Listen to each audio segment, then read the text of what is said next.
From Floyd Stadium in Murfreesboro, Tennessee, it's day 2 of the BlueCross Bowl, the Tennessee High School Football State Championships. The first of a tripleheader is the 3A championship. The Covington Chargers from the western part of the state taking on the Fulton Falcons from Knoxville.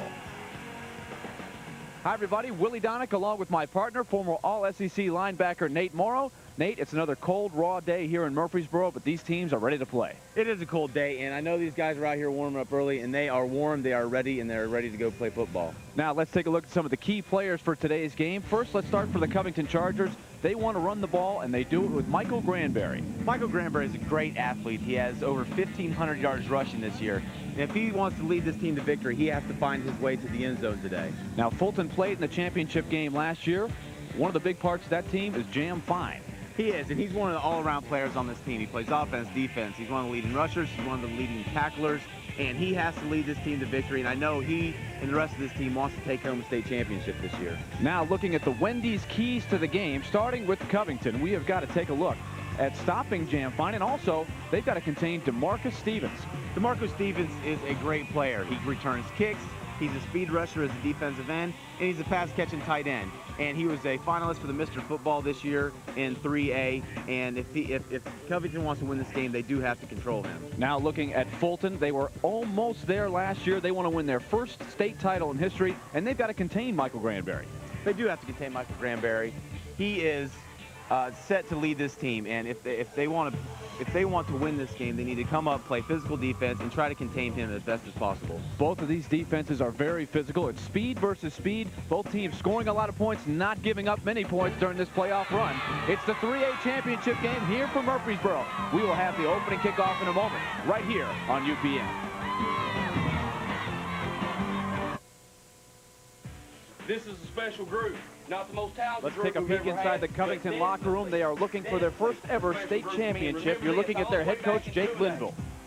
All right, at the end of practice, we take you out there, wear you out 2.5 hours. Go in, come back out. You got at the end of practice, we want some more. We want some more. We want some more. And it's that attitude right there is what makes you special. They gave us an opportunity to play here today. Now let's go over to the Fulton locker room. The men from Knoxville were so close last year. Buck Coatney and his group all played at Fulton once upon a time. They're looking for their first state championship in any sport. Putting their heads together for the team prayer and getting ready to go. Willie Donick and Nate Morrow here set to go from Floyd Stadium on the campus of Middle Tennessee State University. And Nate, it's a good day for football. No rain. It held off. We were worried it was going to be a lot worse, and these guys don't care. They're ready for the state. And we are underway. Fulton kicks off, and this one is going to bounce, and it's taken by Granberry at the 20.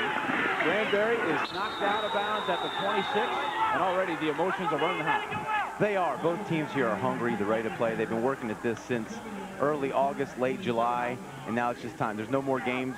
It's just time to lay it out there on the line. You're looking at the quarterback, Alan Williams. The Covington Chargers don't want to throw it that much. They want to get it done on the ground. And we'll look at their starting lineup here in just a few moments. But Michael Granberry, number 27, the man you saw on the return of the kick, along with Damian Smith, number 21, are the men to watch. Chargers take over 1st and 10 from the 27. Williams gives up the middle to Smith. And Fulton will be looking to crack down with their top defensive lineman, DeMarcus Stevens. That's who makes the tackle. Let's look at the starting lineups, which are brought to you today by Coca-Cola. The Chargers start on the offensive line. 2 Freemans, Jones, Anderson, and Dyson. It's a good offensive line. They've been opening up holes all year long. Alan Williams is the quarterback. Smith and Granberry. If Smith has a good game, they'll have 2,000-yard rushers. Williams, Burnett, and Rose are your main passing threats. 2nd down and 9 after the gain of 1 for Smith. Now they go to Granberry. He's wrapped up after a short game. This time it was Maurice Merchant. As we look at the Fulton defense, this is also brought to you by Coca-Cola. Stevens and Merchant are the 2 big ones. Tony Martin has also had a great year on the outside. Jam Fine, Josh Nelson, and Antonio Hamilton are your linebackers. And watch out for Tylen Gibson, number 5 in the secondary. He's got 6 interceptions on the season. So Nate, a 3rd down coming up. And this is a passing situation, but this is not where the Chargers are comfortable. No, it's not. I think this is what one of Fulton's keys to the games will be, is to hold them to 3rd and long. So they have to get in the passing situation. Covington's not a team that's accustomed to the pass, and when they're going to have to rely on that, it could get them in some trouble. Alan Williams, 59 for 144 on the year. 6 touchdown passes and 8 interceptions. Man in motion, Marquez Patton. They give it to Patton. Patton cutting back upfield across the 40, a first down, still on his feet, and dragged down across midfield after a big gainer. That's the first Beeman Automotive first down of the game, and Jan Fine makes the tackle, making Chris Burnett on the end around, and we'll take a look at it, Nate. Well, this is just great misdirection play. Come out, look like they're running to the left, break right with the end around, and he just makes a great cut here, gets north and south, and tries to get as many yards as possible. And on the wet turf, you could tell that the ability to cut back is very crucial, and he was able to get upfield quickly on that. Big play for Burnett. So first down for the Chargers. Here's Granberry on the end around. A great play by Stevens in the backfield to trip him up. Well, this is what made Stevens a Mr. Football finalist. He gets penetration, and as a defensive lineman, you have to get penetration. If you can disrupt the offensive line and get upfield, you're going to make a lot of big plays, and Stevens did that here and got him for a loss. His 20th tackle for a loss on the season. It looked like maybe he was even being held in the play, but he was not going to be denied on that. There you see him, the 6'3 senior Mr. Football finalist, was also a Mr. Football finalist a year ago and played in the finals. A loss to the Ridgeway Roadrunners. Second down and 12. Granberry will try the right side. He gets up to about the 45-yard line. Tackle made by Antonio Hamilton and Josh Nelson. Well, this is a conservative approach for Covington. I mean, they just run left, run right, run left, run right. I mean, that's what's got them here, so they're sticking to it. And so far, Fulton's done a great job of coming up, reading the guards, and plugging the holes. The 3rd and 9. They were able to pick up the 3rd and long the first time. So they're 1 for 1 on 3rd down. Single setback. Williams on a long count. They go to the reverse. Antoine Williams around the end. He's going to be short of the first down. Tony Martin makes the stop as Williams gets just across the 40-yard line. Well, they went back to almost the same play, only this time instead of being an I, they were set up in a wing. They were set up in a wing tight end formation. You see, and it's just the guards leading. They give the handoff. The guards lead around the corner. Only this time, Fulton didn't fall for it. We saw some of this last night with the Huntington offense. A lot of misdirection. They'll run some end around. A lot of guys handle the football. But you can be effective in high school football without passing if you shake it up. But you've got to have a diverse attack in the running game. Yeah, you can. And, I mean, that's one thing that high school coaches a lot of times want to do is mix it up and hope guys will make mistakes on the reads. 4th down and 4. And again on the end around, it's Burnett.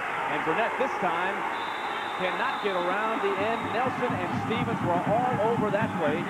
They ran the same play to the other side, and this time Fulton was not fooled.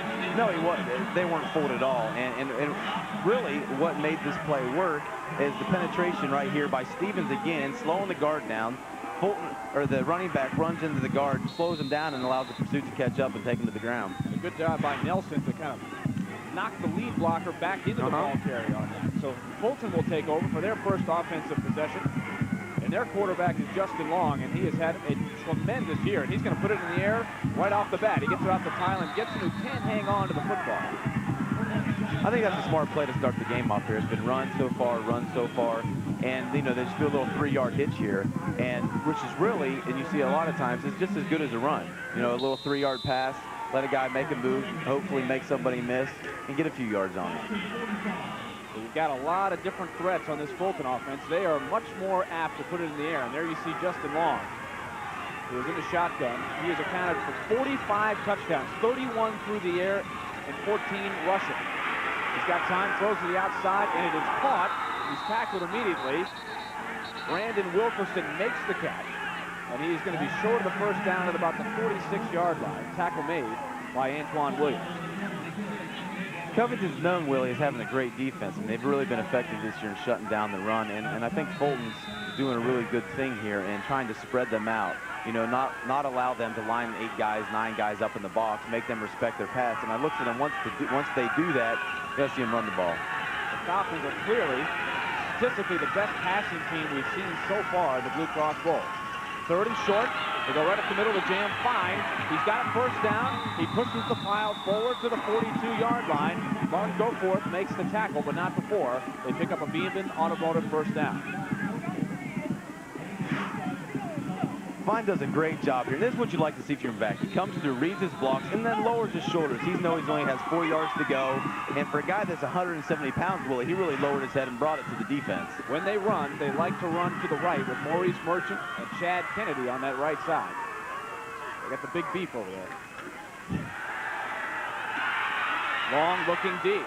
Got a man. Gibson right on the money. Touchdown, Falcons. What a play. Tylen Gibson gets Fulton on the board. 42 yards on the score. Well, that's a huge momentum shifter for Fulton. I mean, you know, first score of the state championship game.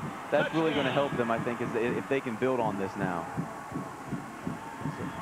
So let's take another look at it. Tylen Gibson, number 5, making the catch. That's his 10th touchdown catch on the season. This is a great throw here by the quarterback Long. He just sees the guy do just a corner pattern. He beats the defender and just puts the ball on the money. And 6 points on the board, and now Fulton will go for 2. They do not like to kick. They go for 2. They've been doing it all year long. Long in trouble. Tries to get rid of it and does. On the way is Tony Martin, and he cannot get in. So a wild play ends up with nothing. Antoine Williams saves the 2-point conversion, but the Falcons are on the board. Tylen Gibson breaking through the secondary. Justin Long puts it on the money, and we're off to a rousing start here in Murfreesboro.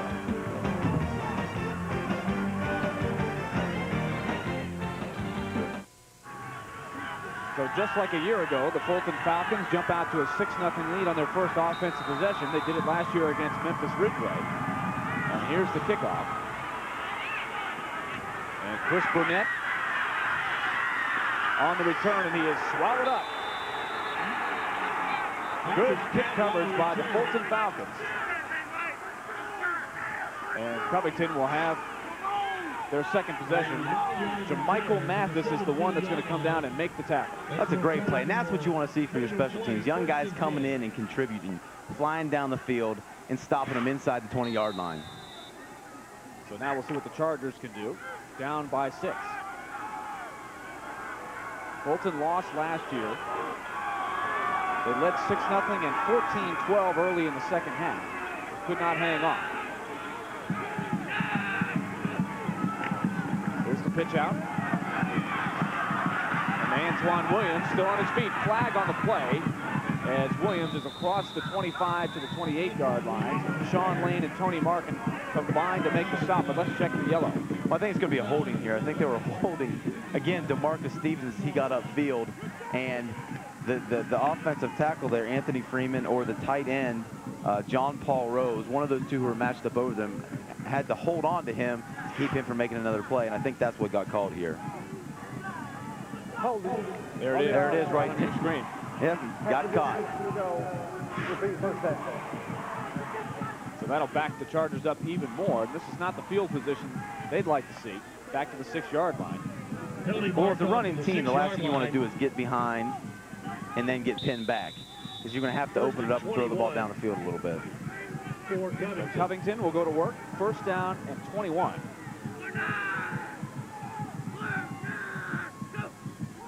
Williams going to put it in the air for the first time. He throws outside over everybody's head. And that'll be second down. Covington had not won a road playoff game to win at Montgomery Bell Academy in nearby Nashville back in 1971, but they won 3 road games to get here in Murfreesboro, including an exciting win over Greenbrier last week on the road, where they won 20-6. It was Smith and Granberry running for fourth quarter long touchdown runs that broke the game open late in the game. And so both of these guys are home run hitters. They can hit the long run. Well, I think that's what you got to do as a good team. You're going to have some playmakers who will bust the big play and bust the game wide open. Second down and 21. There's the pitch out. And this is Williams. Antoine Williams around the end and met there by a couple of tacklers after a short gain of about 4. Stevens and Hamilton in on the tackle. Tony Martin also at the bottom of the pile.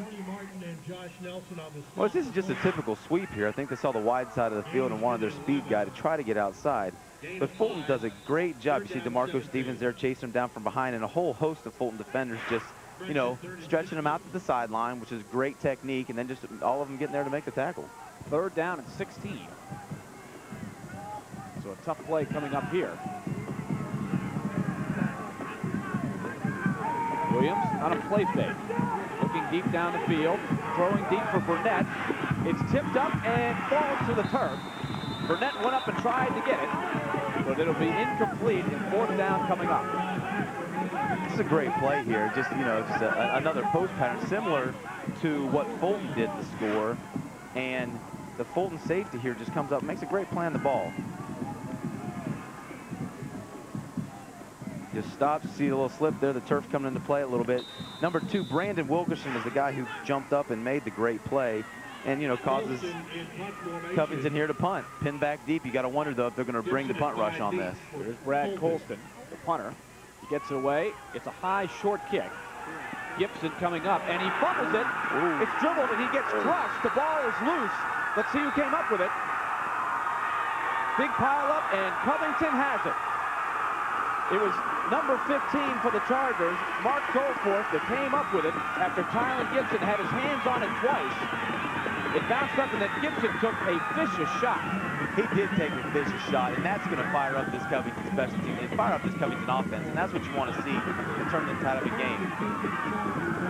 So a big break for the Chargers. The Falcons could have had great field position, but instead the Chargers get it back at their own 31.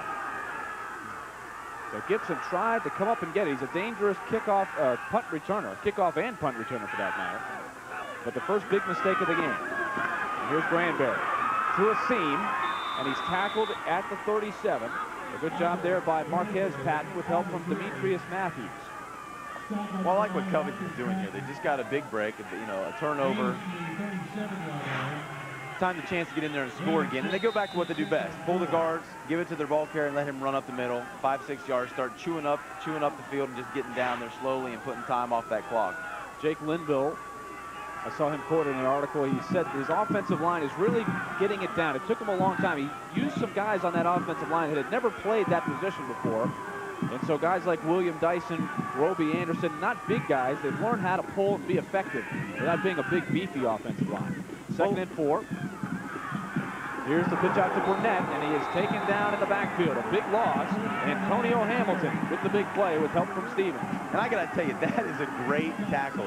Antonio Hamilton is a freshman. He's 6 foot, 246 freshman.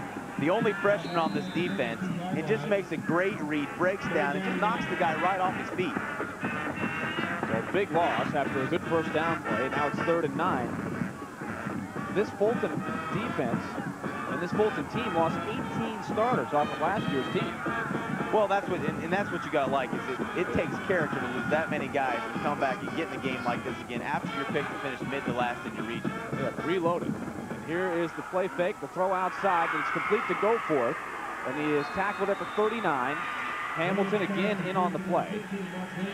And that'll bring up 4th down. Alan Williams, the quarterback, just took a shot here. DeMarco Stevens bull rushed and just almost took his head off on that play. Great play by DeMarco Stevens, but a great play also by the quarterback to get it off. So decision time now for the Chargers. They've got 4th and a long 2 coming up. They're going to send the punt team back in.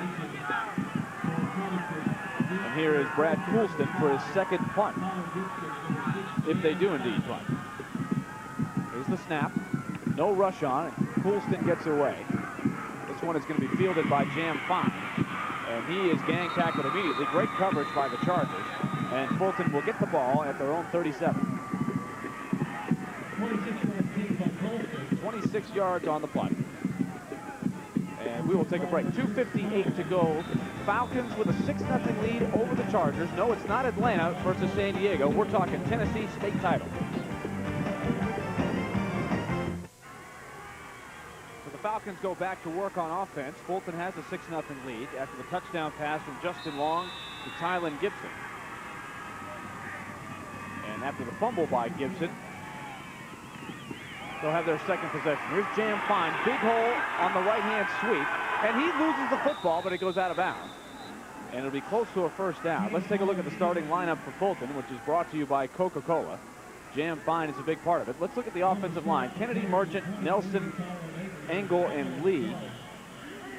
And the big guys, Merchant and Kennedy, are the guys to watch. There is Long, Patton, Fine, Wilkerson. Long, we mentioned 31 touchdown passes. Jam Fine, 1,200 rushing yards. Stevens, 10 touchdown catches from his tight end position. So keep an eye on him.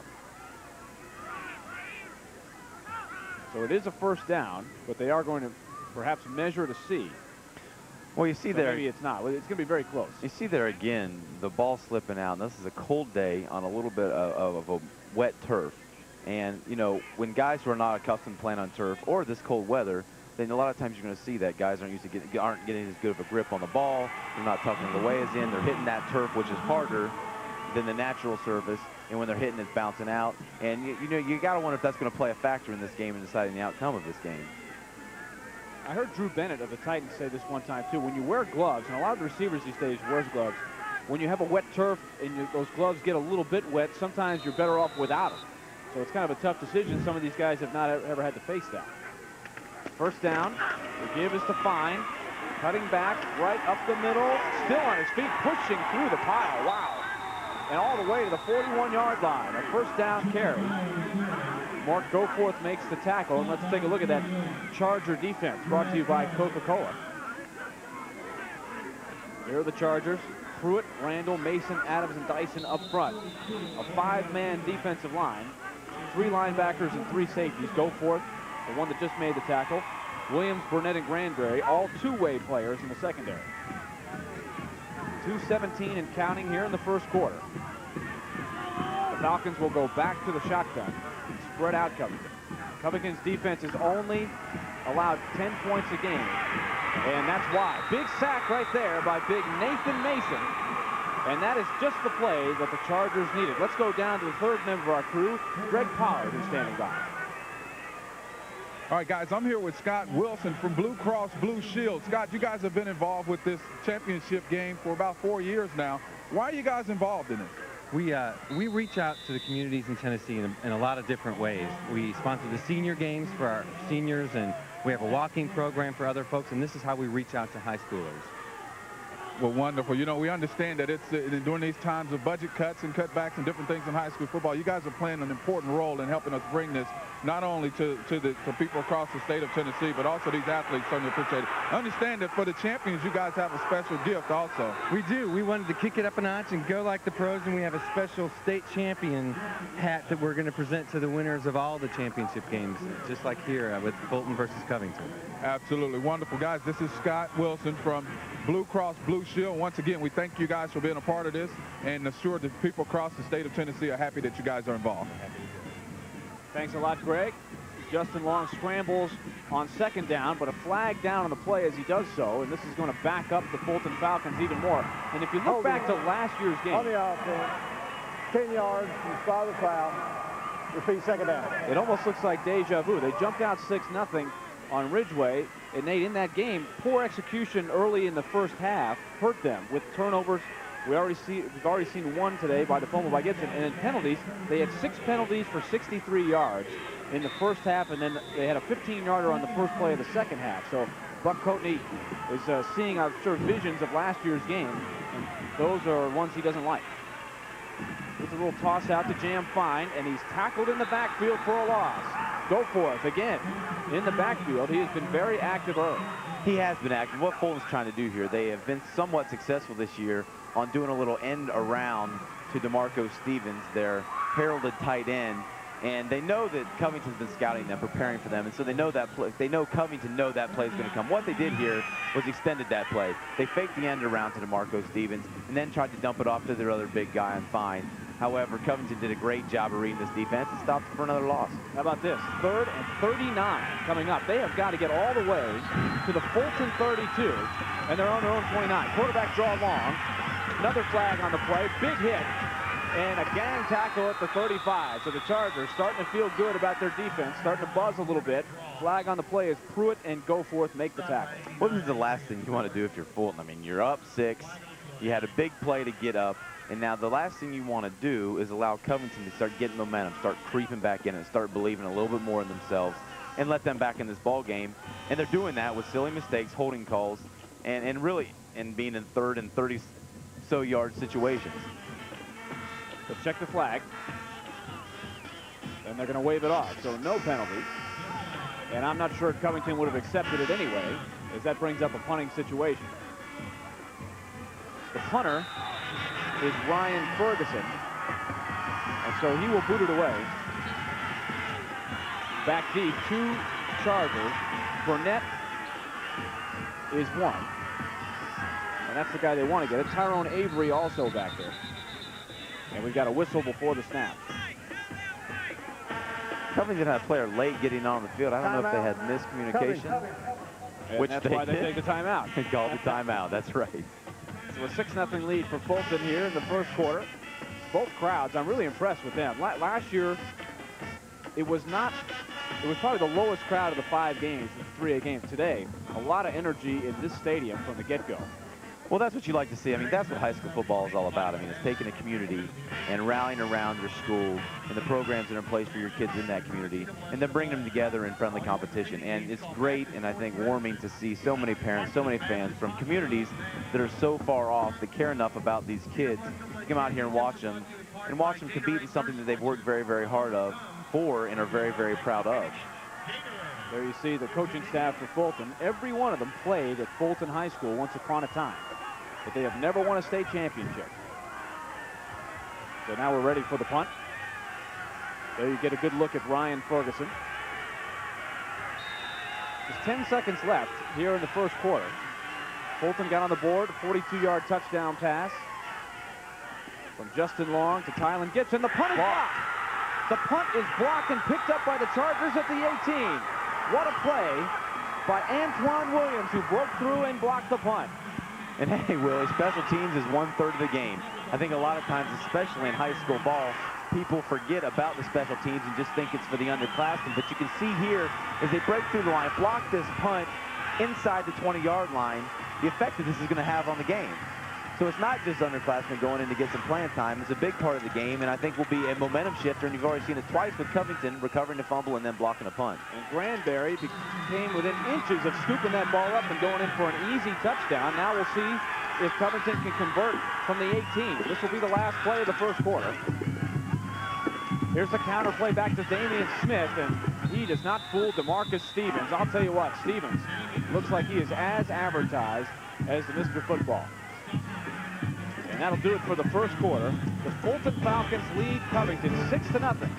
But Covington is knocking on the door. We're just getting started on our triple header from here in Murfreesboro. 2nd down 10 for the Chargers after the block punt by Antoine Williams has put them right on the doorstep to try to tie this game. Here's Allen Williams, the quarterback, giving to Antoine Williams and nothing doing. And the ball pops free, it is loose, and Williams with a heads-up play. Allen Williams getting over there to cover it up. Josh Nelson, the one plugging up the hole, along with Antonio Hamilton. Now let's go down to Greg Pollard, who is standing by.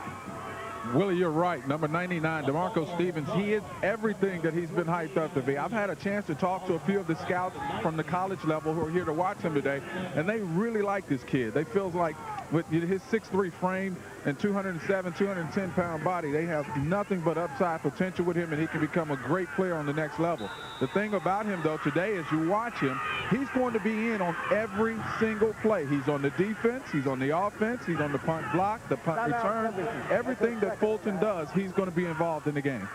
He actually has a couple of kickoff returns. He's got one for a touchdown as well. So we will take a break as Covington calls timeout with 3rd and 11 coming up. 11:21 to go in the first half.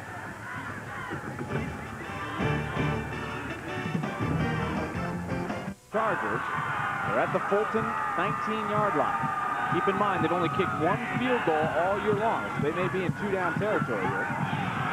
Williams throws to the flat. Goforth makes the catch at the 15, but he's short of the first down. Marquez Patton on the tackle. And so now a decision will have to be made They have one field goal in the year, a 30-yard field goal.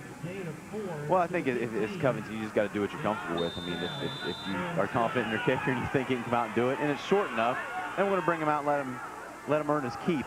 But if you're more comfortable running the ball, you got to get up there and do what you can. They're going to send the field goal kicker onto the field, and it is Brad Coulson. 1 for 5 on the air for a 30-yarder. They have not had to try many because Covington has been loading up on the points. Kicking game becomes critical in a game like this, so you got two evenly matched teams. It'll be a 32-yarder.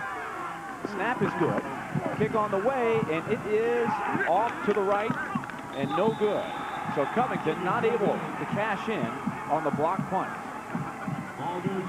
No, they haven't been able to do that, and that's a shame to see for Covington from their fans, because here they had a big play, turnover, block punt, get down in the red zone, and don't come up with any points. And for Fulton now, that's got the momentum right back in their court. I mean, they had their back against the wall, the defense held up, the offense is back on the field. Let's take a look at some of the Covington Chargers and what they've been able to do. They picked up the loose ball here, getting the big hit on Gibson, and then here's the block punt. And watch how Granberry almost can pick it up on the run and run it in, but he wasn't able to do so. And here's the end around to DeMarcus Stevens. As Brett Pollard told you, he's going to get the ball, and he's going to be active on defense. He's in there every play, and a good job. That's the first look at that end around we were talking about, Nate. And I can't tell you how impressed I am with this young man. The play before this, he absolutely leveled Covington's quarterback, Alan Williams, snapped his head back and buried him in the turf. And then the very next play, here he is running end around, almost getting the first down. And this is what you want if you're a high school coach. You want a guy who can do it all: offense, defense, special teams, and you want to get him the ball as much as you can. A lot of guys on both of these teams playing on both sides of the ball. 2nd down and 3. 3-step drop for Long. He throws outside, and it's complete to Wilkerson. Brandon Wilkerson, his 25th catch on the season, and that'll be good enough for a Beeman Automotive first down. Tackle made by Mark Goforth. Here it is. This is a simple 3-step drop. Quick hitch out to the wide receiver. Cornerback's playing off, playing soft. And hey, that's as good as a 3-yard run. Gets the first down, makes the defensive line get up the field, then turn around and try to pursue the ball. It's wearing them down a little bit. And you like how Fulton's mixing up the balance between the run and the pass. 12-game winning streak for Fulton. You see the passing yards, and they have averaged 36.8 points per game during the 12-game winning streak. So their offense has been rolling. Long to the outside again. Gibson shakes one tackle, but not a second, and he is going to be brought down close to a first down at the 42. Tackle made by Jermatt Young. And that's what you like to see. Jermatt Young, the linebacker here, 6'1", 187 senior. If he doesn't hustle out there and pursue, that's going to go for a big gain. Instead, he runs out there, pursues, and makes a tackle once they miss on the corner. They call it a 9-yard gain. So 2nd and 1 coming up. Early on, Justin Long, 4 for 5 through the air for 69 yards and that big touchdown. Long again to the air. The pump has time. Coming back towards the far side. Turning the corner, and he is knocked down right at the first down marker by Goforth. Boy, Mark Goforth has been everywhere on offense and defense. He has, and this guy's just a junior. And what you like here is he's coming up on an athletic quarterback as he scrambles out to the right, nothing, stops, turns back around, gets a couple nice blocks, and then he looks, here's Goforth. Doesn't bite on the fake, comes up and makes a great open field tackle. And if you have linebackers that can tackle like that in the open field, you're going to be successful in containing the ball and not giving up big plays. So a gain of 1, it is good enough to move the chains. And so the Falcons will get the 1st and 10 on a Beeman Automotive first down. Here's the pitch out. The jam fine. He juggles for a moment. Now has some room. He's able to get to the corner. Can't turn the corner.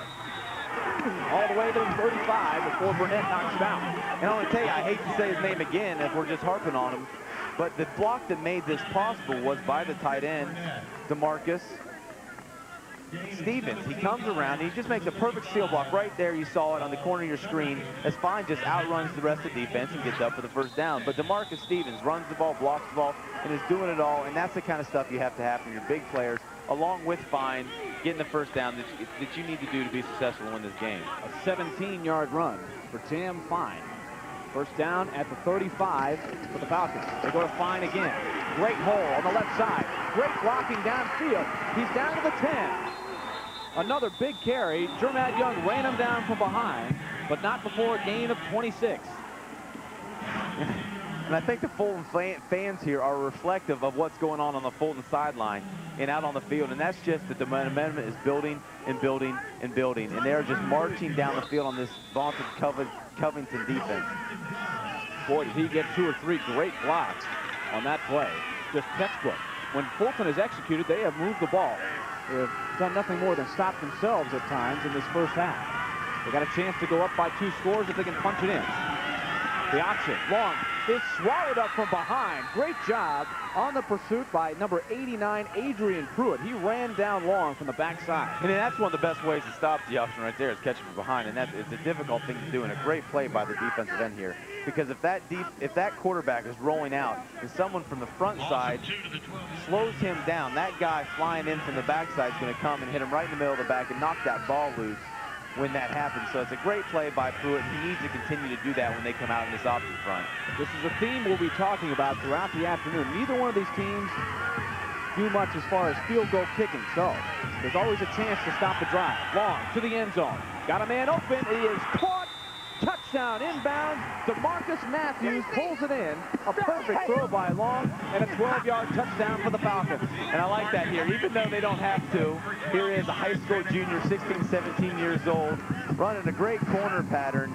Just actually the same play they scored on last time, a little rollout corner pattern. And here he is, 16, 17-year-old, trying to keep both feet inbound. Has the wherewithal to try to get them both down, just in case there's any of those older scouts checking out his skills.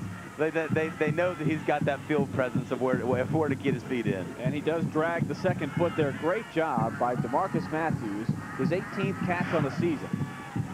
One of many weapons this Falcons team have. Now they're to go for 2 again. Long on the fake, on the keeper, dives into the end zone, and the extra point is good. So the Falcons are 1 for 2 on the 2-point conversion, and they lead 14-0 with just under 7 minutes to play in the first half. And Fulton smelling their first state championship.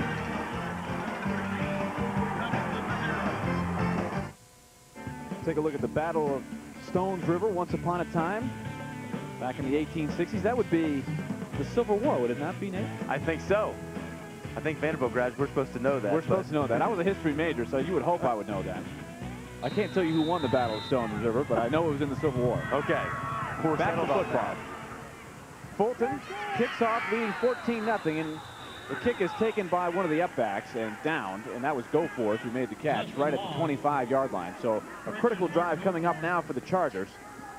With 6:51 to go in the half, they've squandered a couple of opportunities, and now they need to get on the board here. Well, a running team's going to have a hard time playing catch-up up here if they want to stick to the game plan, and that's, you know, running the ball down the throat of Fulton. And I think to be successful, to get in that end zone, they can't keep relying on turnovers on special teams. They're going to have to spread it out somewhat or get some guys down the field and have a couple big plays, get the ball up in the air, keep that clock slowed down just a bit. They'd like to get the engine running with Granberry and Smith, but so far Fulton has done a great job with their defense. They've had trouble blocking number 99. Here he is again in pursuit and blowing up the play.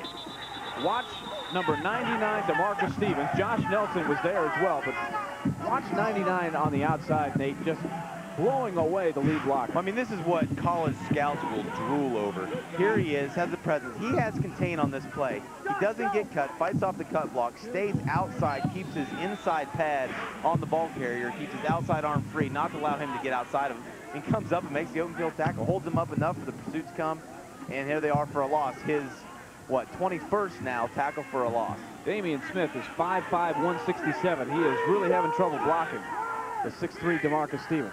He gave it a good shot, but he just got shrugged to the side. Here's Alan Williams on the rollout on 2nd and long. Throws down the middle.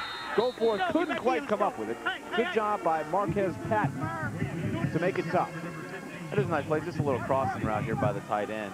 And, you know, they're over here in the zone. They're dropping back. Safety's dropping back. You see the safety here looking down, reading the tight end cross, trying to get underneath of it as the corner drops back.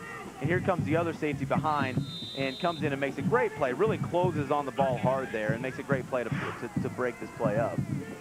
Alan Williams is now 2 for 5 for 12 yards. And after this play, we'll go down to Greg Pollard. 3rd down and 15 coming up. Covington. Got to throw some misdirection in here. Going in motion is Granberry, and they give it up the middle to Smith. and he is swallowed up. There's Stevens again, along with Tony Martin. And now let's go down to Greg Pollard. His fourth down is coming up. Yep, Willie, you guys have already pointed out that this Covington team relies on the run quite a bit. Well, now they're without one of their big play guys. Number 26, Antoine Williams, is on the sideline. Looks like a pretty bad ankle injury, ice on it. Not sure if he's going to return for this game or not. So now they're going to have to go to the backup. Andre Cleves, a 5'9", 165-pound senior. Not much beef in there with all that heavy weight hanging around up front for Fulton. Coulson gets the punt away. It takes a bounce right at midfield and is down at about the 49. And so the Fulton Falcons will have good field position after the punt by Coulson. 27 yards on the punt. Well, you want to see if Cleves here for Covington can step up when he gets, we just mentioned the injury there, the starting tailback. And we want to see when Covington gets back on offense, if he's going to step up. He's a senior, he's been around, and now it's his chance, and let's see what's going to happen. And remember also that Antoine Williams also plays defense. So it's not only an offensive hit, but a defensive hit, because he is one of their better defensive backs. He is, and we're going to see Tyrone Avery come in, the 5'7", 145-pound senior come in, and see if he can fill in for Williams. Shotgun on first down for the Falcons. Long looking, and he is getting the pass away. It's batted in the air and incomplete. They tried to get it to Wilkerson. Chris Burnett was right there, and a good pass rush put on by Jermatt Young. It's a great pass rush here by the senior. He comes around the corner, and they've had trouble getting pressure on him, and he comes up just enough to break it, flush him out of the pocket, and then makes a good job turning, getting back down the field and catching him from behind as he throws the ball and disrupting the pass and makes it go high. Here you get a good look at Justin Long. He was the backup quarterback last year. Jack Wetzel came in as a tailback and threw a halfback option pass. Also tried to get a two-point conversion. He was the holder, but now he's become the main man. He's under a big rush here. Here's the screen to jam Fine. He's got some blockers, and here goes Fine. Inside the 30, inside the 20, and down at the 10. That's a huge play there by the senior Fine. Screen pass for 40 yards. You see, at the beginning of this play, I thought that they just had some pressure come on, and they might get a sack out of it. What it was, on the screen play, the blockers sit back and then want to get outside so they can set up in front of the running back. And the blockers for Fulton just do a great job of getting down the field. Here you see the receivers, everyone blocking, and Fine picks up a great yard and puts them back on the 10-yard line, threatening to score again for the third time. It is impressive how they go out and get a man downfield. Brandon Wilkerson, you don't have to lay a big hit, you just have to sort of set a screen, and it just really helped to get Jam Fine. It just really prevented those Chargers from being able to get near him. And so now with 4.5 minutes, first down and 10 from just outside the 10. Here's Fine again. Go for it, swallowed him up along with Brian Randall. And what Fulton's doing here is a great job of not only mixing up the run and the pass, but also the kind of running plays that they're calling. We have, on the last one, we have a screen pass. Then we have a reverse. Then we have Fine lining depth down on the wing and doing an option out. And here they go back to a lead play. Fullback on linebacker right up the middle. We're going to take it right at you. So they do a great job of keeping the Covington defense off balance, not only in the run and pass, but by the kind of running plays they're calling. And here you see Fine lined up again at the wing instead of in the I-back. Fine, 68 yards rushing, 39 yards receiving. And here's the counter play to Stevens, the tight end. That time it was read well by Covington. William Dyson was the first man there. That's a great read there by the defensive tackle Dyson. He just comes in and he sees the tight end drop down. And if you're coming off the ball here, that's their first of the half. If you're the defender coming off the ball here and you see a tight end cross your face underneath, you have to think something's up, because they will not come down for any other reason. If they are coming down and they're not blocking you, then there's something going on. So he just follows him around, waits for him to get the handoff, and jumps on his back. We want to thank our statewide audience for joining us today. We've got affiliates in Nashville, UPN 30, thanks to the WB 53 in Chattanooga, East Tennessee's WB over in Knoxville, and Time Warner Cable in Memphis. And I'm sure there's a lot of people in Memphis a little concerned right now with how the Chargers are doing. This is a key drive. They'd love to be able to stop the Fulton Falcons. Down 14-0. The coaching staff getting the group together. You have to figure here at 3rd and 8, because they've thrown the ball so effectively with Justin Long, that they'll put it in the air here. Well, I'd look for them to do one of two things on the pass here. One, run another corner route like they did the last 2 times they scored a touchdown and hope to get him at the edge of the end zone. Or two, try to get the ball in the hands of your go-to guy in DeMarcus Stevens and let him go in, do a little hookup or a cross over the middle of the end zone and try to pin or post up one of those linebackers with that big body and get his hands on the ball. They have not thrown Stevens' way yet, but he does have 10 touchdown catches. Keep that in mind as we go to this play. Justin Long, 6 of 8 for 120 yards and 2 touchdowns already. A straight drop. They throw to the end zone, and it is just out of the reach of Tylen Gibson. And I think he already has 1 touchdown. He was looking for number 2. What that is here is just a little quick slant, trying to get underneath that cornerback. And part of this is a timing route. It's a 3-step drop, quick hitting play, but it's a timing route in between the receiver and the quarterback. And when you have new conditions you're not accustomed to playing on, like this turf, in this a little bit misty condition, then, you know, that timing sometimes gets thrown off. You just see just a matter of inches from that being a touchdown or an incompletion. 4th down, and the Falcons will go for it. We mentioned they don't like to kick. Extra points or field goals. They can get a first down inside the 1. Long on the drop. Rush coming. Sidesteps the tackler. Now has some room. Can he get to the corner? Dives for the pylon. Is he in? No, he is out, but he may have the first down. This is going to be interesting. He got as close to the end zone as you can without getting in, and that may move the chains and give him 4 new tries. Well, Long does a great job here. This looks like a dead play from the beginning. They bring the blitz. Covington brings the blitz, does a great job getting outside the defender, and then just heads for the corner of the end zone. And you see him, he knows he has to get close to the end zone and leaps almost 4 yards, tries to stick the ball out and get the first down, which they do. So now it's first down in inches. According to see, jumps, he's out. As long as the ball stays in bounds. Oh, I'll tell you what, he hit the pylon there, Nate. He did hit the pylon, and that pylon is a part of the end zone. So if we had instant replay like the pros, we may have a red flag on the field. But since we don't, we're lining up 1st and inches. It would have been controversial if it was 4th and goal, but it does pick up a first down. And Jam Fine now will cash it in. Just walks in easy here. Just power eye, line up, head right at them. They're a little bit deflated after having you pinned back on 4th down and giving it up. And so, you know, line up, head at them, and they just give it up an easy score.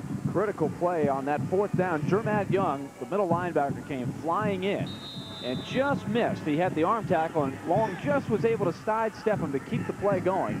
Well, and use the speed to get to the outside. If you're rushing as a defender, if you're rushing off the corner, coaches will tell you head for the upfield shoulder. That's the shoulder that's furthest away from the pylon. So if they do that little rollout, if they spin backwards, they're going to spin right into you. Here's the 2-point conversion, and Long muscling his way into the end zone, and the 2-point conversion is good. 22-0 in favor of Fulton. And we'll take up a little look on what Jam Fine and company have done. Here's Jam Fine getting the good blocks, the seal block upfield. Fine so far on the day, 69 yards rushing, and here's the big pass play, a 39-yard screen pass to set up this 3rd touchdown. Jam Fine is only a junior, 5'11", 171 pounds, and had 9 touchdowns on the ground this year. There's another look at the 2-point conversion. And I can tell you, I know these coaches are excited about having him back next year.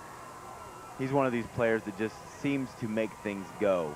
I mean, yes, he's got a great supporting cast. There's other great players on Fulton's team, but just this is what you want to see.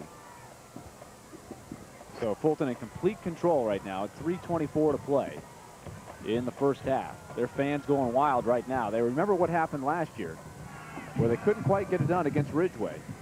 Feeling good about themselves right now. Covington needs a big play here. Well, what Covington needs to do is get on the board in some fashion before the half. They have to get on the board because they're going to come out. Fulton's going to start with the ball, so they need to put some points up here if they want to stay in this game. Here's the kick. It's away by Dennis Sweeney. And again, the fair catch is made by Mark Goforth right at the 30-yard line.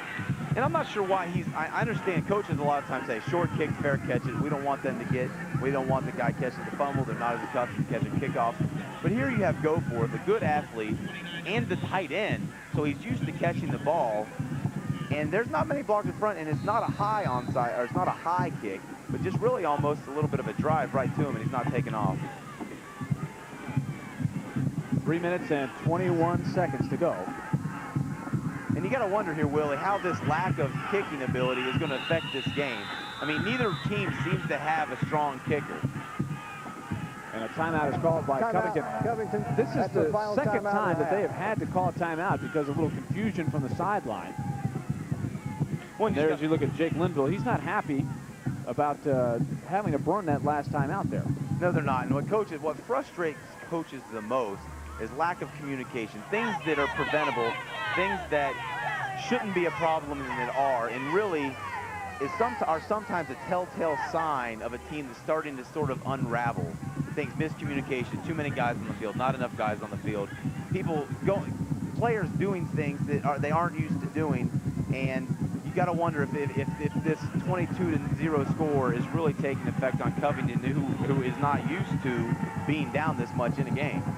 Covington on the year is 11-3. They played a very tough schedule. The team that's playing tonight, Germantown, in the 5A championship game, was their opening opponent back on the 22nd of August. Germantown won that game 31-7. Other losses at Obion County and Milan, a very, very tough 2A team that was beaten by the eventual champion, last night's Huntington Mustangs. It really played well. Terrence Bell with a record-setting night, 6 touchdowns. There's Damian Smith, and he is met immediately at the line of scrimmage by Tony Martin and thrown for a 1-yard loss. And guess who else was in there on the pile for that play? How about 99? Yes, he was, and he just seems to be everywhere. And I know we're talking a lot about this kid, but just, guys like this make a team go. And what's great is you see this team not relaxing. There's 2 minutes and 55 seconds left in the half. They're up 22-0, and they're not quitting. They're still flying at the ball. They're still sticking the ball carriers, and they want to put the nail in the coffin here. Second down and about 10.5. 2:41 and counting here. Here's the pitch out. Granberry trying to get loose and can't get past the first wave. Antonio Hamilton makes the tackle, and along with Jason Johnson. And that precision run blocking game that we were talking about, Nate, just is not really on track right now. They're having trouble with the size and quickness of Fulton, and they can't really get Granberry loose. Oh, they can, and what Covington likes to do is their guards are about the same size as running backs, 170 pounds, 180 pounds. And when you have guards that size, you want to get them out in the open field. You want to get them position blocking guys. They're not going to knock anybody down, but they can get out there quick enough in front of the ball carriers to let the ball carrier make a move off of them. Now, and that's usually the most effective against a big, sluggish team. Now, the only problem is Fulton's a big team, but they're also fast, and they have guys on the corners who are big enough and fast enough to control those guards and do more to control the angles of the back who's trying to cut off of those guards. So I think one of the strengths that's helped Covington this year isn't working as well against the kind of team that Fulton is. Buck Coatney called that timeout. He wants to get one more shot on offense if he can. Fulton this year at 13-1. They lost to Austin East back on September the 5th and then played them again in the playoffs and won it 12-6. And when you look at their scores, very few teams have really been able to hang with them. Anderson County, I believe, is not in their classification. That was a close game, a win 14-10 on the road. But the Austin East win on the road 12-6 in the playoffs was their only really tough battle on this road to the championship game. Well, I think that shows the character, too, of this team. I mean, they're not picked to really be that great during the year and then comes back and loses one game and hasn't lost since. Williams swallowed up from behind. DeMarcus Stevens again. And that'll bring up 4th and long. 2:12 to go, and Fulton will call another timeout as you watch number 99 on the right-hand side of your screen. I'll tell you, not only does he come late, he comes up, thinks there's going to be a screen, and actually stops his rush and looks around to make sure there's no screen coming, and then takes off and still has time to sack the quarterback. And I think that shows you what kind of speed that this kid has to go with his size and strength. What a year for DeMarcus Stevens. He has just been everywhere. And it makes you wonder about the Mr. Football for 3A, because if this guy was the final up, one of the runners up, you got to wonder how good the guy who was Mr. Football was. DeMarcus Stevens, 6'2", 207 pounds, senior captain, 3-year starter for Fulton, 58 solo tackles, 47 assists, and 15 tackles for loss with 5 sacks during the regular season. A couple of more sacks here in the playoffs. He now has 8. And it also said that teams have feared him so much they've changed their pass drops to try to make him effective. There you look at the rest of today's schedule. Hillsboro against Morristown West. George Plaster and Pat Sperduto on the call. Then I'll join those two for the Germantown-Riverdale game tonight at 7 for the 5A title. Punt is away. Fair catch called for and made by Jam Fine at the 47. 31 yards on the punt. 2:05 to go, and now Fulton, you can tell they're hungry for more points here. They want to just put this game away completely in this first half. They do, and if you're Covington here as a defense, you have to step up. You cannot let them get in scoring position, especially you can't let them score, because that's almost going to put it too much out of reach unless Fulton would have a total collapse. So if you're Covington here, you can bend a little bit, but not break, and try to get a turnover. Maybe you can get a cheap interception and take one back, so it's 22-7 going in the locker room instead of big 0 up there. They sputtered a couple times early in the half. They had a fumbled punt, and they punt return, and a block punt. And since then, they have really revved it up. Here's Long dancing around back there, and he's not going to get away this time.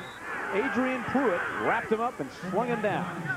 And I'll tell you, that's a great play here by Young coming up and making this play. But you gotta have Ryan Long here has got, or Justin Long here, excuse me, has got to put that ball away. He's getting slung around with that ball just hanging out there. And if you're Covington, you got to come in there and knock that ball loose, pick it up, and try to head for the end zone. So a great play here by number 89, Adrian Pruitt. There's the domination by Fulton. 2 touchdown passes for Long. Jam Fine has been very effective. Here's Long. And this one goes to Tylen Gibson. Dancing around, looking for the first down marker. Comes up a little bit short. Clock running at 1:15. No timeouts left for either team. So Knoxville Fulton is going to have to hurry. We've got a 3rd and 1 coming up as we'll get it out to number 5, Gibson. Well, and here's just another little quick hit pass, trying to get something, trying to make someone miss and get down the field. But you got to wonder, you have the ball over on the sidelines. You got to have your receivers get out of bounds. You don't have any timeouts left. He needs to head out there and try to stop the clock if you want to get a score. Clock running at 50 seconds. They'll try to get the first down, and Fine is very close. Very close as Pruitt wraps him up. We'll see what they spotted. And you see the coaches, they're telling them to hurry up and get back in the huddle. So no real 2-minute offense here for Fulton, which is, I guess, more common in high schools, but they're still heading back to the huddle, call the plays instead of calling them at the line of scrimmage. It is a first down, 45 seconds, so they'll stop the clock for a moment while they move the chains. And again, they throw the outside. Gibson's got blockers, moving it back towards the middle. And he is going to be wrapped up and taken down. Good play by Tyrone Avery to hang on, but not before another Beeman Automotive first down. Nice rocket yard line. A nice rocket screen right here. What it is, just a fake play action, turn and throws the rocket screen to the wide receivers, cuts back in the field because he knows he has his offensive lineman coming as blockers, and then just a great job making as many yards as he can up the field. Clock stops briefly, and now they spike the ball with 28 seconds to play in the first half. And Fulton looking for the knockout punt. And Fulton has maybe 2, possibly 3 plays here, depending on the time management, where they're going to have to try to get into the end zone.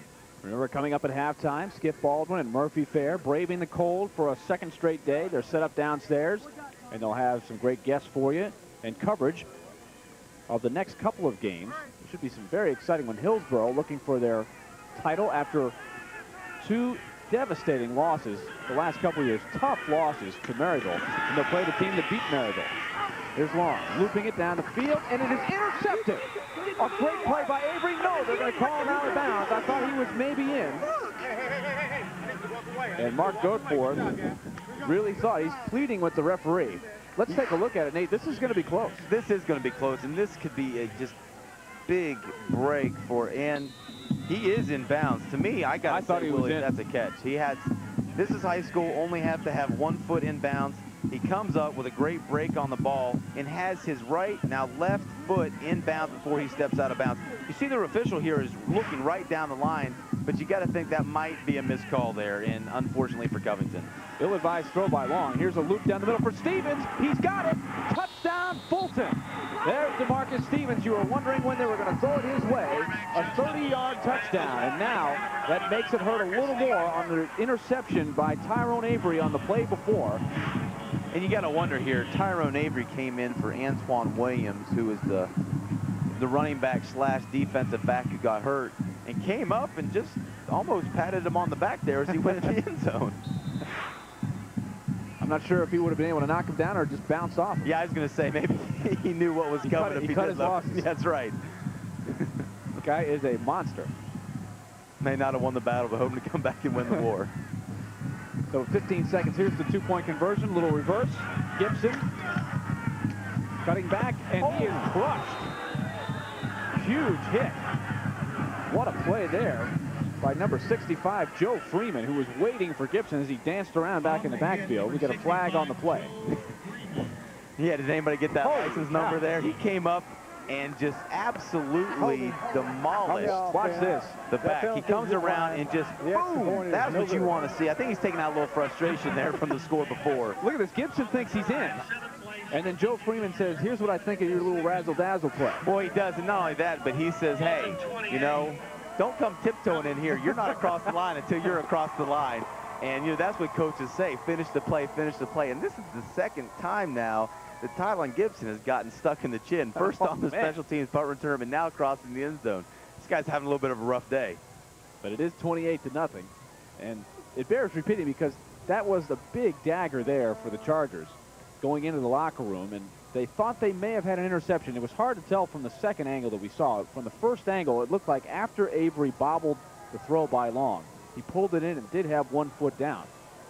Not to say that, I mean, the first thing that the Chargers have to do is get back into the game to where that play becomes important. But at the same time, it really hurt that they cashed it in on the next play. Well, if you're the Chargers here, don't lose your head. You know, keep playing your game. Yeah, you're going to have to spread it out and get the ball down the field a little more. But just don't think of it as we got 28 points to make up. Think of it as we got to score a touchdown. Every time we just got to score a touchdown. We have to score. And they thought they may have a seam there for a moment. But a good tackle there by Dennis Rogan after an 18-yard return by Clayton. After the old school kickoff by Dennis Freeney, the old straight-on kick. That's right. Did you check for a square-toed shoe? Well, one thing if it in there. One thing about these two teams is these are physical. This is a physical team. I mean, here's two high school teams, but coming up and really bringing the wood to each other. I mean, you see hits, guys get knocked off their feet almost every other play. There have been some hard hits in this first half. Maybe time for 2 plays, likely just 1 for Covington. There's Alan Williams. Goes on the long count. It's going to give to Damian Smith. He's got a good hole. He's got the Beeman Automotive first down, but that's going to do it for half number 1. No timeouts left. Well, actually, the clock will stop with 1 second to move the chains, but if they line up quickly, maybe they can get 1 more play off. Very quickly. Put a guy The Falcons don't think they'll have time. They'll just run over the locker room. They've got about 15 guys in the field right now. They said they're cold. We're going in. And that actually should be a flag when you get down to it because they had a lot of players in the field, but the refs, I don't know if they even saw it. Nonetheless, the first half is over. 28-0. The Fulton Falcons lead the Chargers of Covington. It has been all Fulton here in this first half.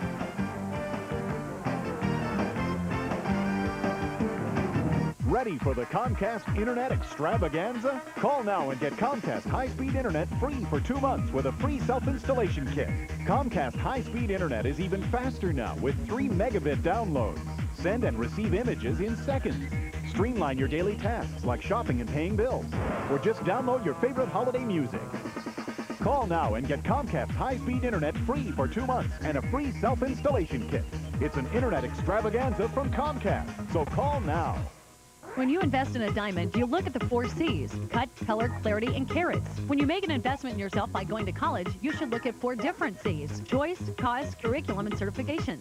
Fountainhead College of Technology urges you to compare the 4 C's if you're looking for technical training. You have a choice when it comes to choosing a technical college. Fountainhead's cost is less than other technical institutes. Their curriculum is all technical, so no English or history in associate degree programs. And you are prepared for industry certifications while you earn your degree. For more information, call 688-9422.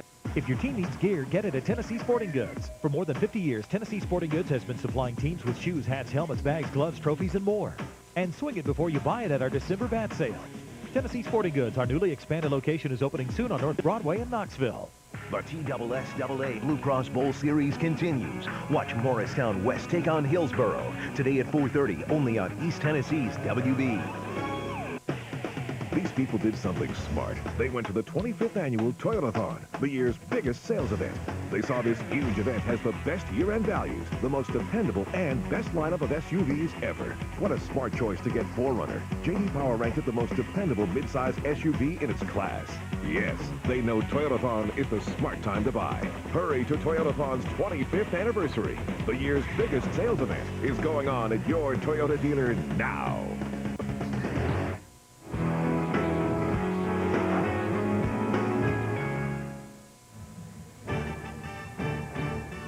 Tonight's halftime is brought to you by Shoney's.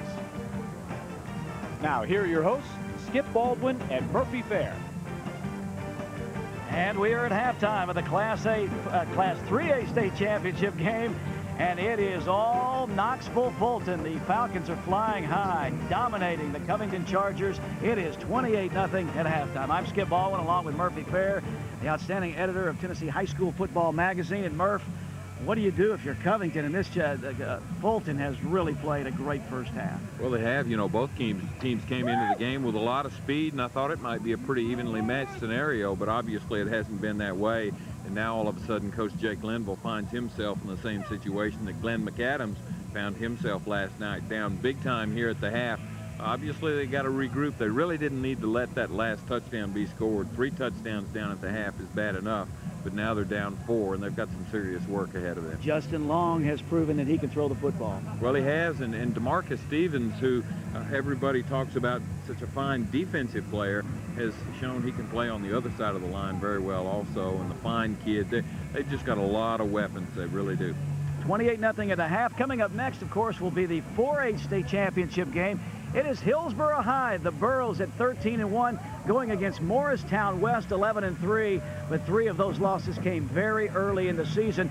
For the Burros of Hillsboro High, this is their 3rd straight trip to the state championship. They lost a heartbreaker last year to Maryville. Still, Hillsboro head coach Ron Alott says, we got lots of concerns about Morristown West. Well, the concerns are they're a great football team. They're very well coached. You know, they're big and physical on defense. They're ball control on offense. They don't make many mistakes. You know, they got a good sound kicking game, so that, you know, we're going to have to be error-free. We haven't done that in the last 2 or 3 weeks. We're going to have to eliminate a lot of mistakes. Hopefully we can find some kind of way to just slow them down a little bit, and then when they get the ball, they're real selfish. They want to keep the thing. You know, they don't want you to get to play with it. And I don't think there's any way you're ever going to stop them. And, you know, certainly we'd like to try to slow them down a little bit. Is this the year you guys finally can bring home the bacon? I hope so. I certainly do. You know, they say 3rd time the charm. You know, I think we have the athletic ability on both sides of the ball to bring it home this year. Well, we will see if they can bring it home. The interesting thing about that game is Hillsboro is going to have to play without their big man.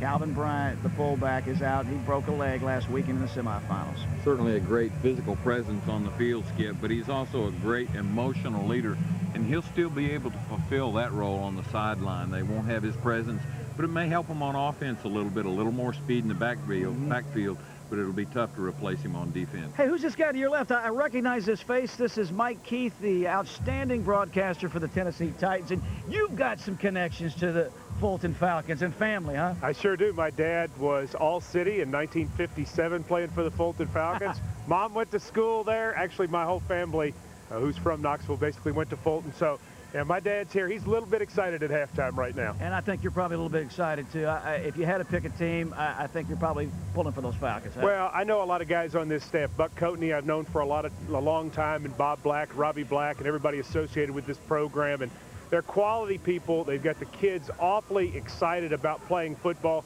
And they've taken a program that was, you know, low in numbers, and they built it back. And it's exciting to see what they've done, because these are people who really care about these young men and are making a difference in these young men's lives. And so for their sake in particular about that, I'm most happy. All right, you've got a huge game to broadcast tomorrow. This is by far, without a doubt, biggest game of the year for the Titans. It's Titans, Colts. It is McNair against Manning. The first time these two teams played, it didn't go the Titans' way. No, it wasn't pretty at all, as a matter of fact. The Titans really have to turn a lot of things around in this ball game. They saw Steve McNair sacked 5 times in the contest. He went out of the game with an injury. Actually, Titans quarterback sacked 5 times. Yeah. McNair went out of the game with an injury. They were not able to run the football, only 53 yards rushing on the ground.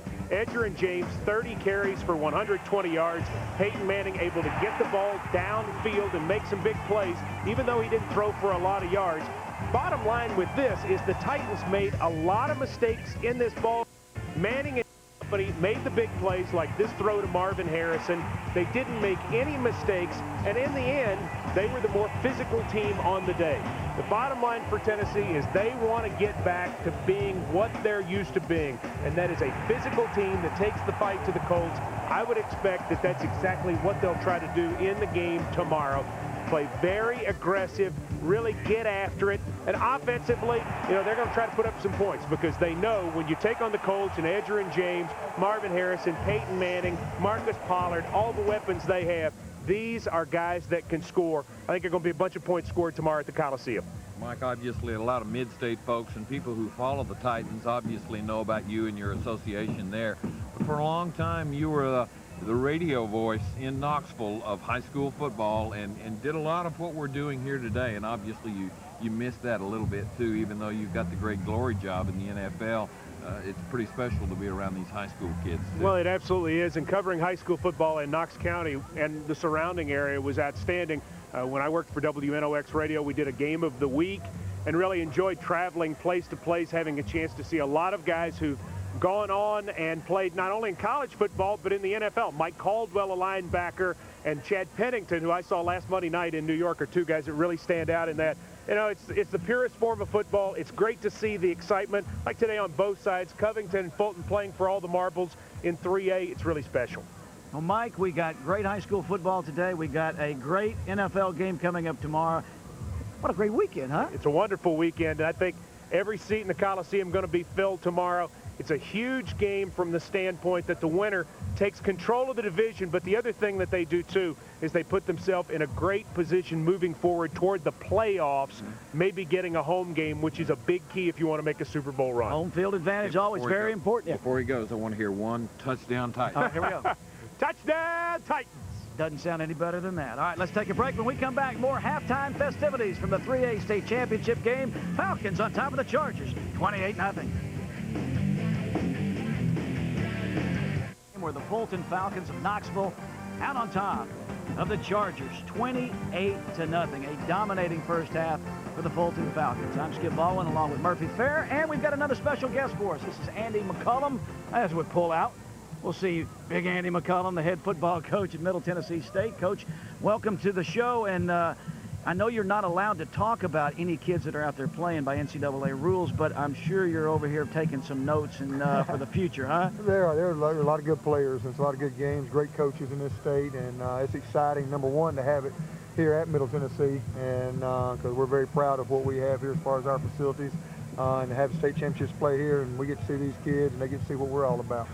Coach, you've been on the recruiting trail, I understand, for about 7 or 8 days now, and I know you're glad to get back home, but obviously you've seen some pretty good talent in other states as well. We really are. We've, you know, we're going to take care of our state, and we're going to recruit the ones that we feel like can play the people that we play, and that's, you know, it's been a tough schedule for us, and we're playing the best people in the country, and that's what we're looking for, but we're also going to be in Alabama, we're also in Georgia and Florida, and Mississippi and everywhere else. So we're hitting it hard right now. We got to get some older help in some areas, and then we got a lot of good young ones coming back. Let's talk about your season a little bit. We've got some highlights. You got off to a slow start, but you ended up finishing second in the Sun Belt. Well, we did. It was, you know, for the second year in a row, we played 4 BCS teams and played well. Had an opportunity probably against Missouri this year to be the first one to be the top 25 team, and they ended up beating us overtime. We didn't make the plays to finish that game and lost in overtime. And but we came back and won some key games at the end. We're very close against North Texas, who are our champion. Make one play here, one play there. We got a chance to win that game. So it was a tough season for us, but we got a lot of good ones and a lot of growing to do from that. Andy, we talked with Coach Donnelly yesterday a little bit about the changes in the Sun Belt, and certainly Florida Atlantic, a team that maybe got middle season off to a bad start with that win here in Murfreesboro, but they're going to be coming into the league, and we're going to be seeing those people on a regular basis. Oh, we are. I mean, when you're going into it, you play a team, you know, that's been together 3 years, number one, and an opener that openers can never tell what's going to happen. And we just need to make a play at the end of the game to win that game, and we don't. But Florida Atlantic's also gone on and won 10 games, so it wasn't like it was just an average team coming in here, and but it's a game we should have won, and we came back and rebounded and played Georgia well the next week, and Clemson and Missouri, and right on down the line. Coach, you lose your quarterback, but you've got a lot of outstanding young players that are going to become and exciting players too. We do, and Drico had a good year for us, and it's had a good 2 years for us. But we got some experience now because our Clint Mark's got a lot of experience, and Josh Harris and Sam Hunt's a kid we redshirted this year that we're excited about, and and we're going to recruit one quarterback. But we've got some guys at that position that now have been in our system, played against some really good people, and we're excited about where we're going there. That's one of the tougher things about your system, because it is somewhat complicated, and a lot of times maybe the athletic skills of those kids are there, but learning the system is the toughest thing to do. Well, it really is, and a lot of positions, but at the quarterback position, that's one thing with us being the tempo and spreading it out and spreading the field to create problems so we can create running lanes and do the things that we want to do. It takes a lot on those quarterbacks, and our guys have done a good job picking it up, and we got really good receivers coming back. We need to add a couple with that. Our running backs are coming back, so we need to add a couple of linemen up front and feel like we got some good people coming back. Coach, we do have just a few seconds left. I'm going to put you on the spot. Everybody keeps asking me, hey, will Middle play Vandy again in football? Do you see it happening again? It was a great 2 years for your program. Do you think that game can happen again? I do. I do. I think Coach Johnson has talked about it happening again, and so I hope it does. I think it's a great rivalry game. I hope to get them here at our stadium. I hope to get to where we play up there one time and they come down here one time. Because I think it'd be great for our fans that deserve it, and I think it's a great game between two great programs. All right. Well, it's great for their program too, because that was one of the few times that they packed them in as well. Well, I think you go back, the two largest crowds they probably had there were Middle Tennessee, and it's just great for everybody in this area. It was exciting the first time we played, and even the second time that we played. So it's two programs that should play each other. Absolutely. Coach Andy McCullum from Middle Tennessee State, thanks for being our halftime guest. And get out your notepad. You'll be taking some more notes here second half. So I got Murphy here. He can tell me all about everybody. He knows everything. Yeah, thanks for having me on. That's why he's the guru. Hey, we are going to break. More halftime festivities when we come back to Floyd Stadium.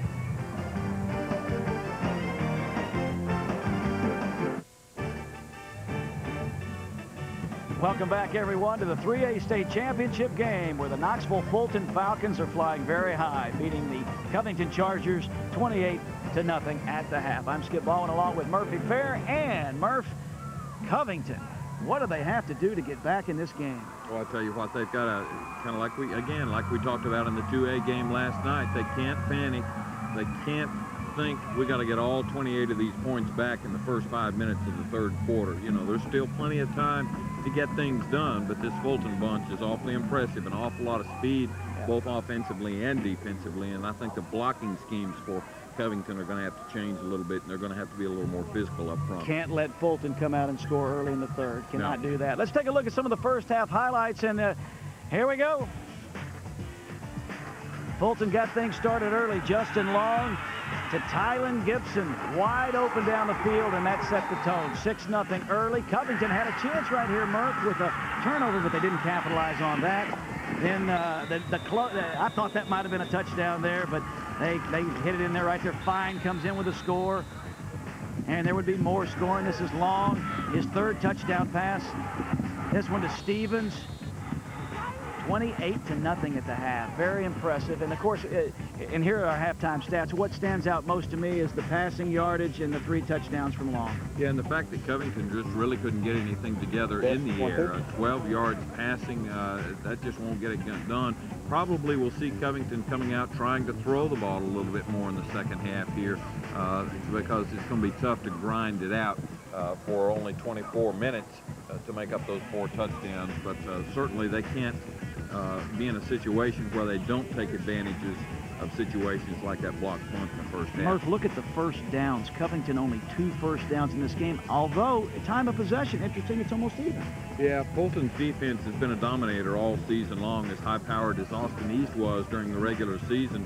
AE only managed 6 points against them in the playoff game, and that was with an overtime period. So Fulton's not going to give you a whole lot. Be interesting to see if the Chargers can get themselves back into this game. And, of course, coming up right after this is the 4A state championship game between Hillsboro High and Morristown West. And we talked about that a few moments ago. We've got a few seconds here. The Burros, third time is the charm? Well, trying to avenge last year. You know, Boyd Buchanan did that yesterday in the 1A game. It looks as though Fulton may be on track to do that here in the 3A game, and certainly Riverdale in the 5A nightcap tonight at 7 o'clock will have that on their minds after the loss to Brentwood last year. So maybe it's redemption weekend here in Murfreesboro. Could very well be. That's a great handle. Well, we'll find out. That will be Hillsboro against Morristown West, and of course the 5A state championship game is later tonight, Germantown against Riverdale. Great afternoon and night of football. Let's kick it back upstairs now for the second half, guys. You have got on the snappy ball, it's just like 20 slides. Get out there and bump him so Mookie can get around that, because with the holes open. We've run them out of their defense. They've been 50 all year, and they're trying to go to a 40 now to try to stop us. So we can't have that. We're going to take care of it. Don't forget, the backside tackle on the 20 or 21 trap is just one of like 20 slides. Take care of it. You got to get out there a little quicker on the screens. They are not moving on screens. They're not going with us. So let's get out there and get it, okay? Now, a while ago, we ran a 43, but it's like, you got to... Here's a look at the Fulton locker room. They're very happy with what they have done in this first half, building the 28-0 lead. Talking about the little things they'd like to shore up to prevent any sort of comeback. And there's a look at the Falcons as they get ready. Number 99 has been one of the big stories of this first half on both sides of the ball. DeMarcus Stevens, a touchdown catch and all kinds of havoc on the defensive end. He has, and they've talked, you heard him talking also about Covington's defense changing from a 50 to a 40. A 50 defense is with 5 defensive linemen across the front and 2 linebackers kind of roaming behind there, and how they've had to change that.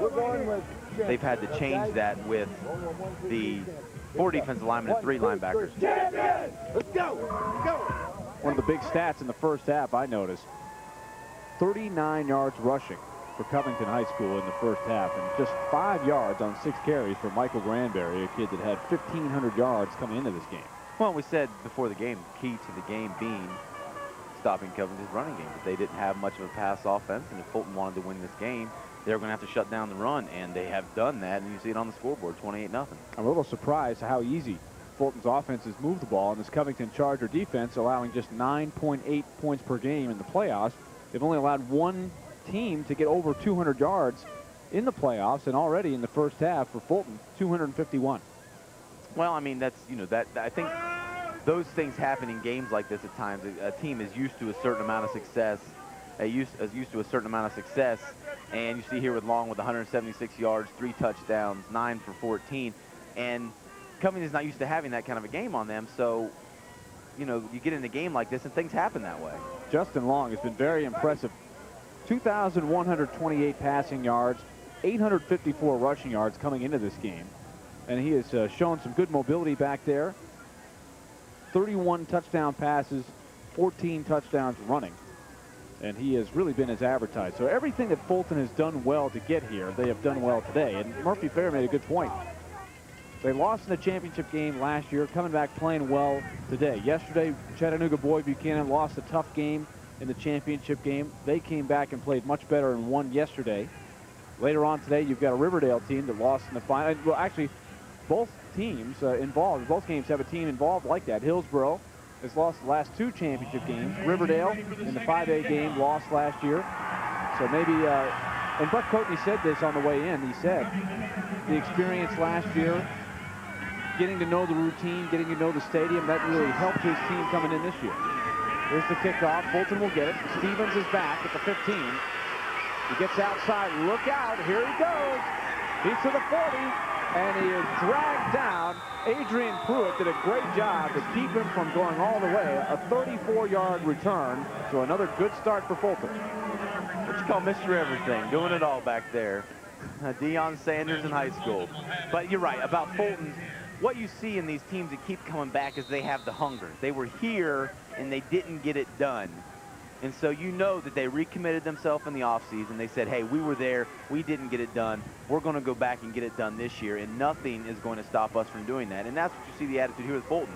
They know what it takes to get here. Now they know what it takes to win this game, coming so close last year and not finishing the game. Long, misdirection to Fine. Jam Fine has room, gets around the corner, and is out of bounds at the 40-yard line as the hits keep coming. Oh, that's great play there. 2 key blocks. First, the guard on the pull, and then second, the receiver coming back and making a crack block. And see, what you see with this is a team effort. Yes, it's a handoff to Fine. Yes, he's been heralded as one of the top backs and is having a great game today. 10 rushes, 81 yards, 1 touchdown. But the reason he is being so successful is the entire team is making the blocks. The entire team is playing there for him. They're all playing together, and that's what it takes to win a championship. You got big Chad Kennedy up there, clearing space for him. Maurice Merchant as well. There's another bang they give to the fullback this time. And it is straight up the middle to Marquez Patton. Tackled by Adrian Prude, but not until after a very good gain on first down. And Fulton here is trying to, they're trying to control the clock now, and you got to wonder if this isn't their game plan, to come out, hey, we're up 28-0. Game is in our favor. We're in control. Let's set the tempo. Let's keep our defense off the field where they can't score points. Let's keep the ball on the ground, let the clock run, and let's just drive down the field and get points off of the great. Shotgun on 2nd and 4 for the Falcons. Long. Steps up in the pocket, throws deep towards the end zone, and it's just over the head of Gibson, and a flag is thrown. I'm not sure what they're calling here, but if this is interference, I have to disagree with the call, Nate. That looked like very good coverage by Andre Cleves. Well, it looked great coverage by Andre Cleves. And sometimes in high school, well, no, where's the contact? I don't see anybody touching. Here comes another look at it. And really, he's just beat and puts a hand on him after the ball's hit the ground. So if that's a pass interference on the defense, 15 yards from the previous spot, automatic first down. The only thing I can imagine is there's something coming off the line, and when he did what they did here, it was a little stop and go route. Here's another look at it coming around, and you see here he pumps it, but the flag doesn't come in until very, very late. I just don't know what they saw there. Yeah, he got me, Willie. Here's the screen pass out to the tight end, and this is going to be a touchdown for Stevens again. His second of the game. This one from 18 yards out. And that's exactly what you want to do if you're Fulton. You got the lead. You come out opening drive. You have the ball. You march. You start with a great kickoff return. Great special teams. You march it down the field, and you score. Because you know in Covington's locker room, the coach was saying, hey, guys, if we want to get back in this game, if we want to do something, we have to go out, stop them 3 and out. Stop them on that first drive, get the ball back, and score our first possession. And they weren't able to get that done. And you're just going to wonder how this is going to play on the psyche of the Covington defenders. Again, Fulton goes for 2. They just flat out do not kick extra points. They go from the wishbone set. Long fakes, throws to the outside, and the 2-pointer is good. Jason Johnson with the catch, and he'll get on the board. 36-0 is our score. 10:49 to go in the third. It's all Fulton.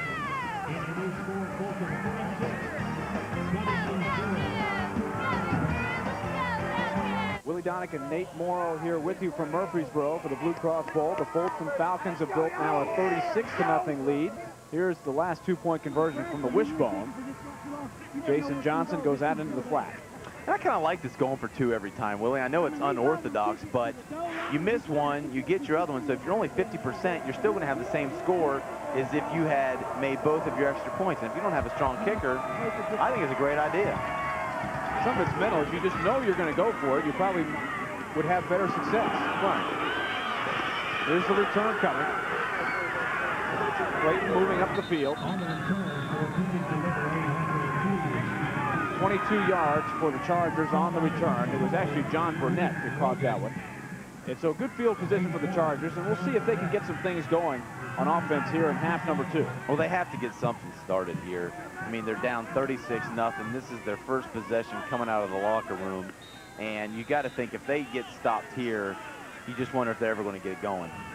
They have been to 2 previous championship games, and they were shut out in each game. Once in 1971, once again in 1999. So if for nothing else, you want to get on the board for the first ever point scored in the championship game for the Chargers. Some kind of victory, huh? And there's another big hit. This one made by Josh Nelson after a short game from Damian Smith. What you see here, Josh Nelson, number 52, comes up, and this is just a little counter play. Back tries to tuck it up, and he just sits there knowing that the back's going to cut off that pulling guard and just makes a great tackle. Now, he also plays center, and so you know that on their offensive line, if this guy can play linebacker, sideline to sideline, and then go snap the ball, there's an athletic center that's going to be able to get up and make good blocks for the offense, too. Covington has had a great rushing attack all year long. They haven't been able to get it going. Here's a pass down the middle. Got a man, Chris Burnett. And he's pulled down from behind inside the 30-yard line. Brandon Wilkerson made the touchdown-saving tackle, but it's a Beeman Automotive first down after a gain of 36.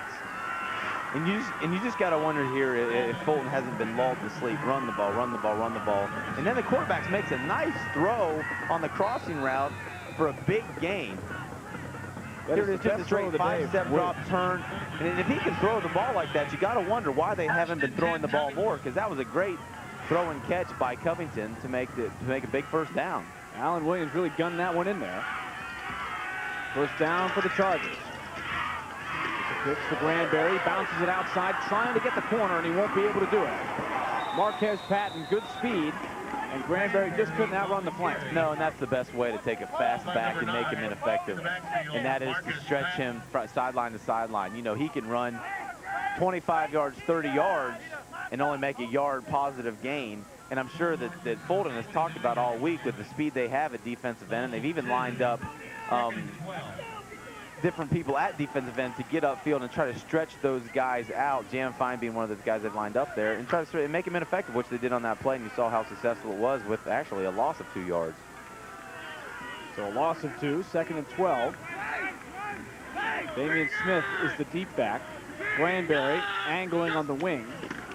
They fake it to Smith. They look out.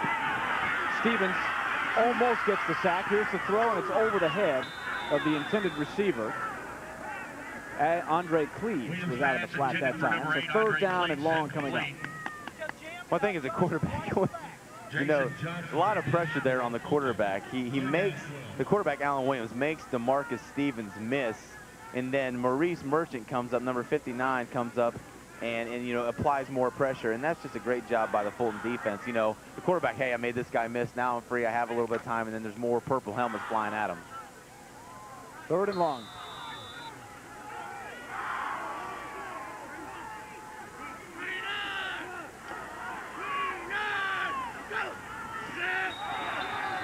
And we had a jump. The tight end, John Paul Rose, jumped a little early. And so they'll back up the Chargers 5 more yards. Let's go down to the sideline. Greg Pollard is standing by. Yeah, Willie, you guys... Ball start on the offense. 5-yard penalty, repeat first down. Guys, as you can see, coming out of halftime right now, you can see Covington has the plan of attack. They're going to throw the ball. They understand that they're behind. They did not want to give up that first touchdown coming out of halftime, but they've found some spots in this defense that they think they can exploit. So watch them as they try to get the ball across the middle. They won't work much to the outside, but they are going to attack that safety in the middle of the field. We'll keep an eye on that. 3rd and 17. They need a big play here. Straight pro set out of the eye. Coming in motion, Burnett. And he loses the ball. It's on the turf. Good job by Andre Cleves to jump on it. That'll bring up 4th down. It actually will be a gain of 4. Tony Martin popped the ball free. I'm not exactly sure what kind of play that was. They motioned the receiver, and as is going to be a reverse, and then he stops and cuts it up, so which really turns your eye backfield into just 2 lead blockers. But the Fulton defense does a good job of stopping it and makes it quite an ineffective play. So 4th and 13 coming up. Covington missed the field goal in the first half after blocking a punt. Couldn't quite take advantage of their best field position. At the time, they were down just 6-0. And then the floodgates open in the second quarter. Here's Williams on the run, throwing, and it is incomplete. Oh, did he get it? He did. Mark Goforth comes up with it, and it'll be a first down. It's a great play here by both the quarterback and the tight end. You see he drops back, a little play action, starts to roll out, looks, makes a move, and then throws on the run and does a great, Godspell does a great job of coming back, and the ball's thrown a little bit behind him and bringing it in, and shows the kind of hands that he has. So Goforth with a big catch on a 4th down conversion. There goes Smith. still working inside the 10, churning the legs inside the 5. Another first down. Demarius Matthews makes the tackle, but the Chargers are now knocking on the door. This is a good second and third effort here. He just doesn't stop. It is, and that's what you want to see. I mean, you got your fullback here, little quick hit, little quick handoff. You got your defense getting pressure, and he just turns those legs and doesn't stop till it takes more than one guy to knock him on the ground. And if you're Covington here, you got to knock it in the end zone. 35 yards now for Smith. If he gets another 10, he'll hit 1,000 for the year. That would give them 2,000-yard backs. First and goal from the 4. Smith again, trying to keep going. Maybe a yard or two as the Falcons pile him up. Clock running now at 6:55 to go. And down here close, sometimes, you know, it seems that you're 4 yards from the end zone. You think that's a lot easier play calling because you're up so close, but it actually makes it a lot of times more difficult to get the ball just those 3 yards, because as you shorten that field, as you make it a smaller field, it sort of limits your play calling ability as a coach, and it'll be interesting to see what Covington goes to here. They've had trouble with that defensive line at Fulton. Second and goal. Smith right at the goal line and into the end zone. The Chargers are on the board. And that right there is what you call finishing a play.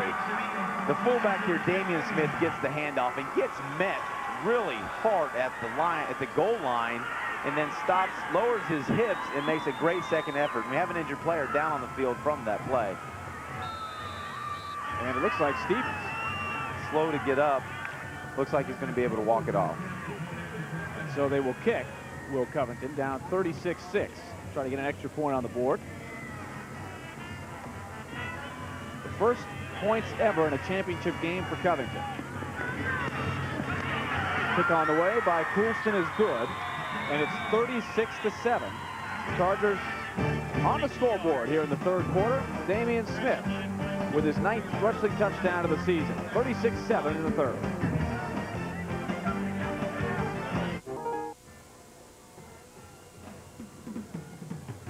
Murfreesboro, Tennessee, home of the BlueCross Bowl, and Middle Tennessee State University. I didn't read the stone very well there, did I? Willie Donick and Nate Morrow here with you.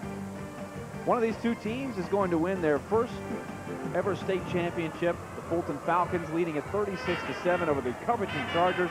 And here's a little pooch kick. It is going to bounce. It's a live ball, and the Chargers have it. Granberry runs it down. A beautiful kick by Coulston.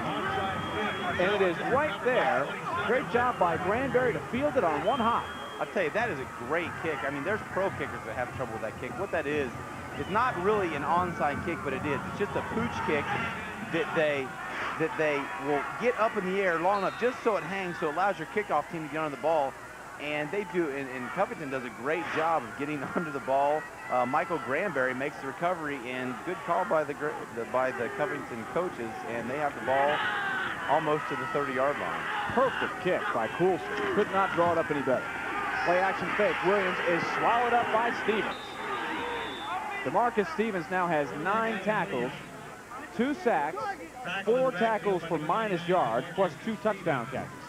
Not a bad day at the office. And he was the MVP defensively of last year's BlueCross Bowl, a loss to Memphis Ridgeway. And he is going to town today. Here he comes from the outside. And again, he stops, checks the play action, then just blows by the offensive tackle and does a great job wrapping up the quarterback. Well, he is quick. You're right. He comes to a dead stop, I guess, reading screen for a second to see if there's a running back coming out. He is, and it just shows the kind of ability this guy has. You know, a lot of defensive ends have to take off as soon as the ball snaps just to get the quarterback. Yet he stops and then goes. Pitch out Granberry. He's got the corner, and he is diving forward to the 27, so a good gain on second down. Marquez Patton able to get there for the stop. One of the best carries of the day so far for Granberry. He's had trouble getting that corner. Yes, and we may see how they're going to try to contain Stevens. They double team him here. You see him being pushed. 2 guys up on him trying to get the edge on Stevens. You see when they do contain him like they did on that play, they were able to get positive yardages out of, but it took 2 guys to stop him, and then you got to wonder who's opened up with 2 guys on 1. Good job, though, containing 99. That's the first thing you got to do. 3rd and 6.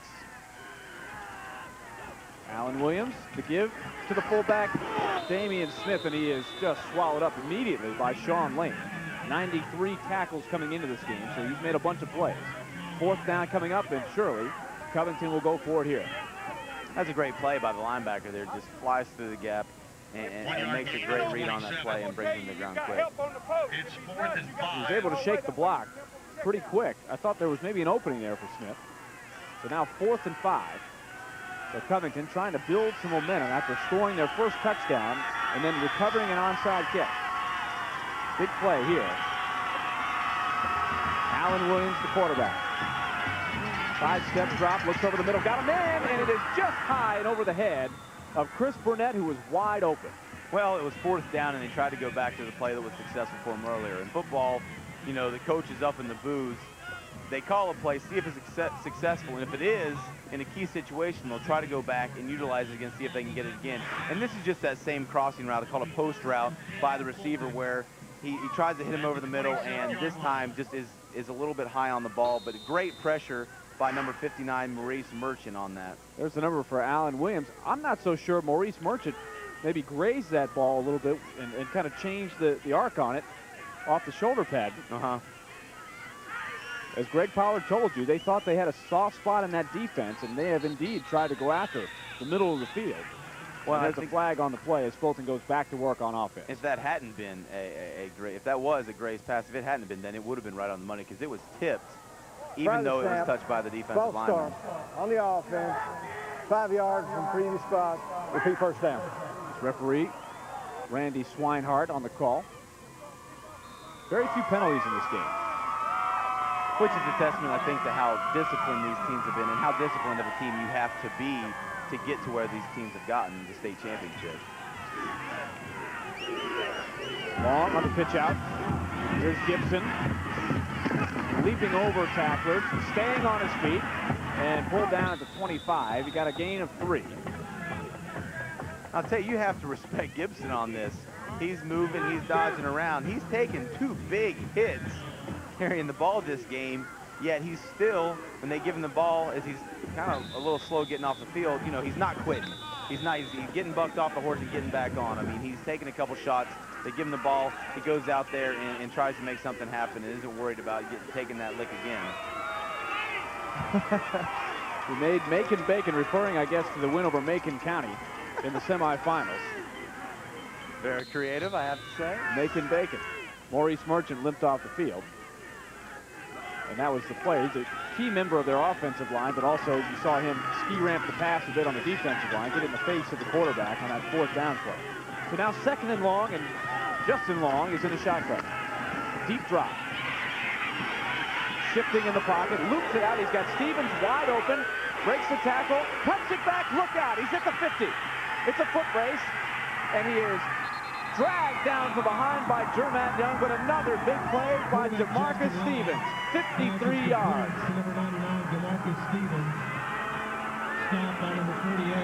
It's a great play here.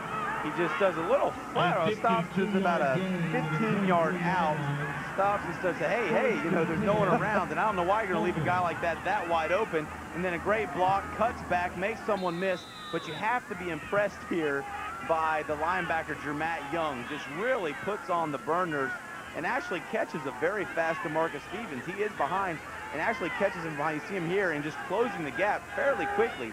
And for a big linebacker, that's impressive to see.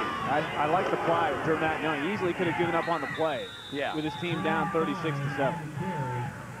Well, I think, you know, you see seniors like that, and you see this a lot at high school football. You see seniors like that. They know they're the leaders on a team. They know that the team is counting on them, and they had to be quality individuals to get to this, hard-working quality individuals to get to this place, and then it still shines through, even in situations where you're down, your team's down, and you're trying to come back, and they're not quitting, they're not hustling. It shows the character of both teams, actually. We've seen it from both sides today. Big Donald Smith wrapped up Jam fine on the last play. Inside of 3 minutes to go here in the 3rd quarter. Here's the pitch out to Fine. Flag on the play, and this is probably going to be a hold. As Jermatt Young again in on the tackle. I think we have a holding call here on, holding call here on the outside. Looks like it was number 74, 75, the offensive tackle, who just, they were trying to run around the outside. That happens sometimes, offensive line. You're not sure where your back is. You're just trying to get out there and block. On the offense. And keep your guy from getting to the ball. You got him cutting inside, outside, and you see him take off after the ball. Let's watch pick 75. Chad Kennedy, 300 pounds. Oh, actually, sealed to the inside. Oh, and he just a little hand on that jersey.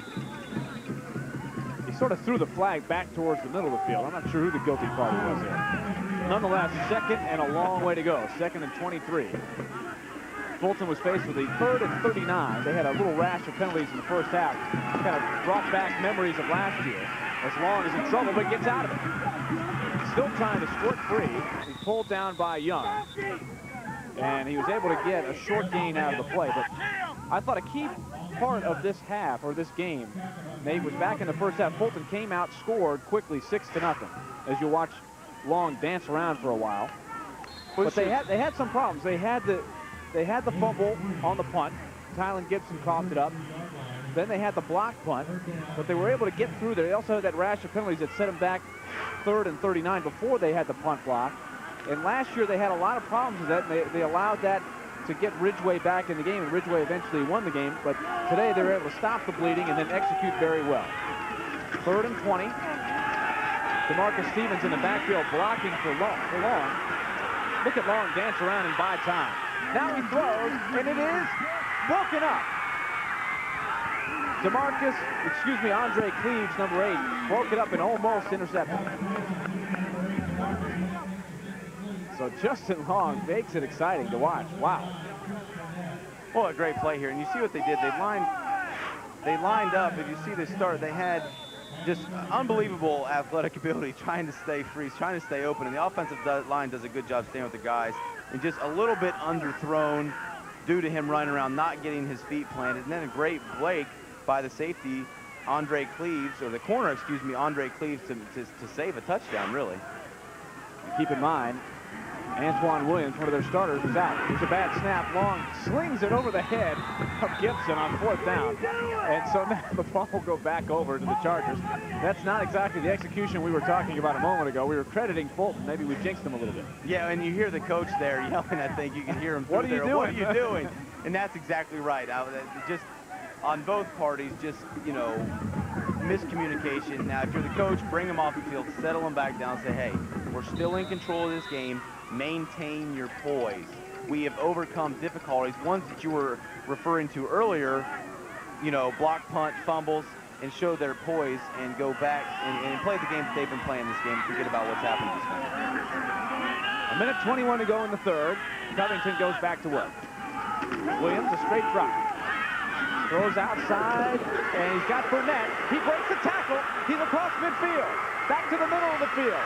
And he is taken down by Josh Nelson, but a big, big gainer. And Covington is into Fulton territory after a gain of 31. That's a Beeman Automotive first down, and we'll take a look. Well, it's just a simple little out pattern, and nice throw here by the quarterback. Thumbs up, and we just have a missed tackle. And sometimes what happens, if you get out there on the sidelines by yourself, it's the defender and the ball carrier, and if you don't make that tackle, there's big yardage because everyone else is pulled back in too deep coverage. Well, Greg Pollard told us they were going to come out throwing in the second half, and they have. Makes you wonder how much they should have been doing this, though, in the first half as well, instead of waiting to halftime to do it. Back to the bread and butter. Smith locked up after a gain of 1. Sean Lane on the tackle. We go down to Greg. All right, here we are. Guys, I have Andre Colford, the father of DeMarco Stevens, superstar for Fulton County. I tell you something, this guy's really an athlete. Already has 2 touchdowns, a couple of sacks. What do you think about him? Is he that active at home also? Yes, very active. Now, you know, you told me you guys have been around Fulton for a long time. What does this mean to you guys to sit here and watch this game right now? You were here last year and had it slip away. What do you think is going to happen today? We're taking it home today. We're going to win it today. We're not going to slip up like we did last year. We're taking it home. Absolutely. You have to be a proud father to watch your son out there on that field doing a lot of great things for his ball club. All right, back up to you guys, Willie. Williams lays it out for Burnett.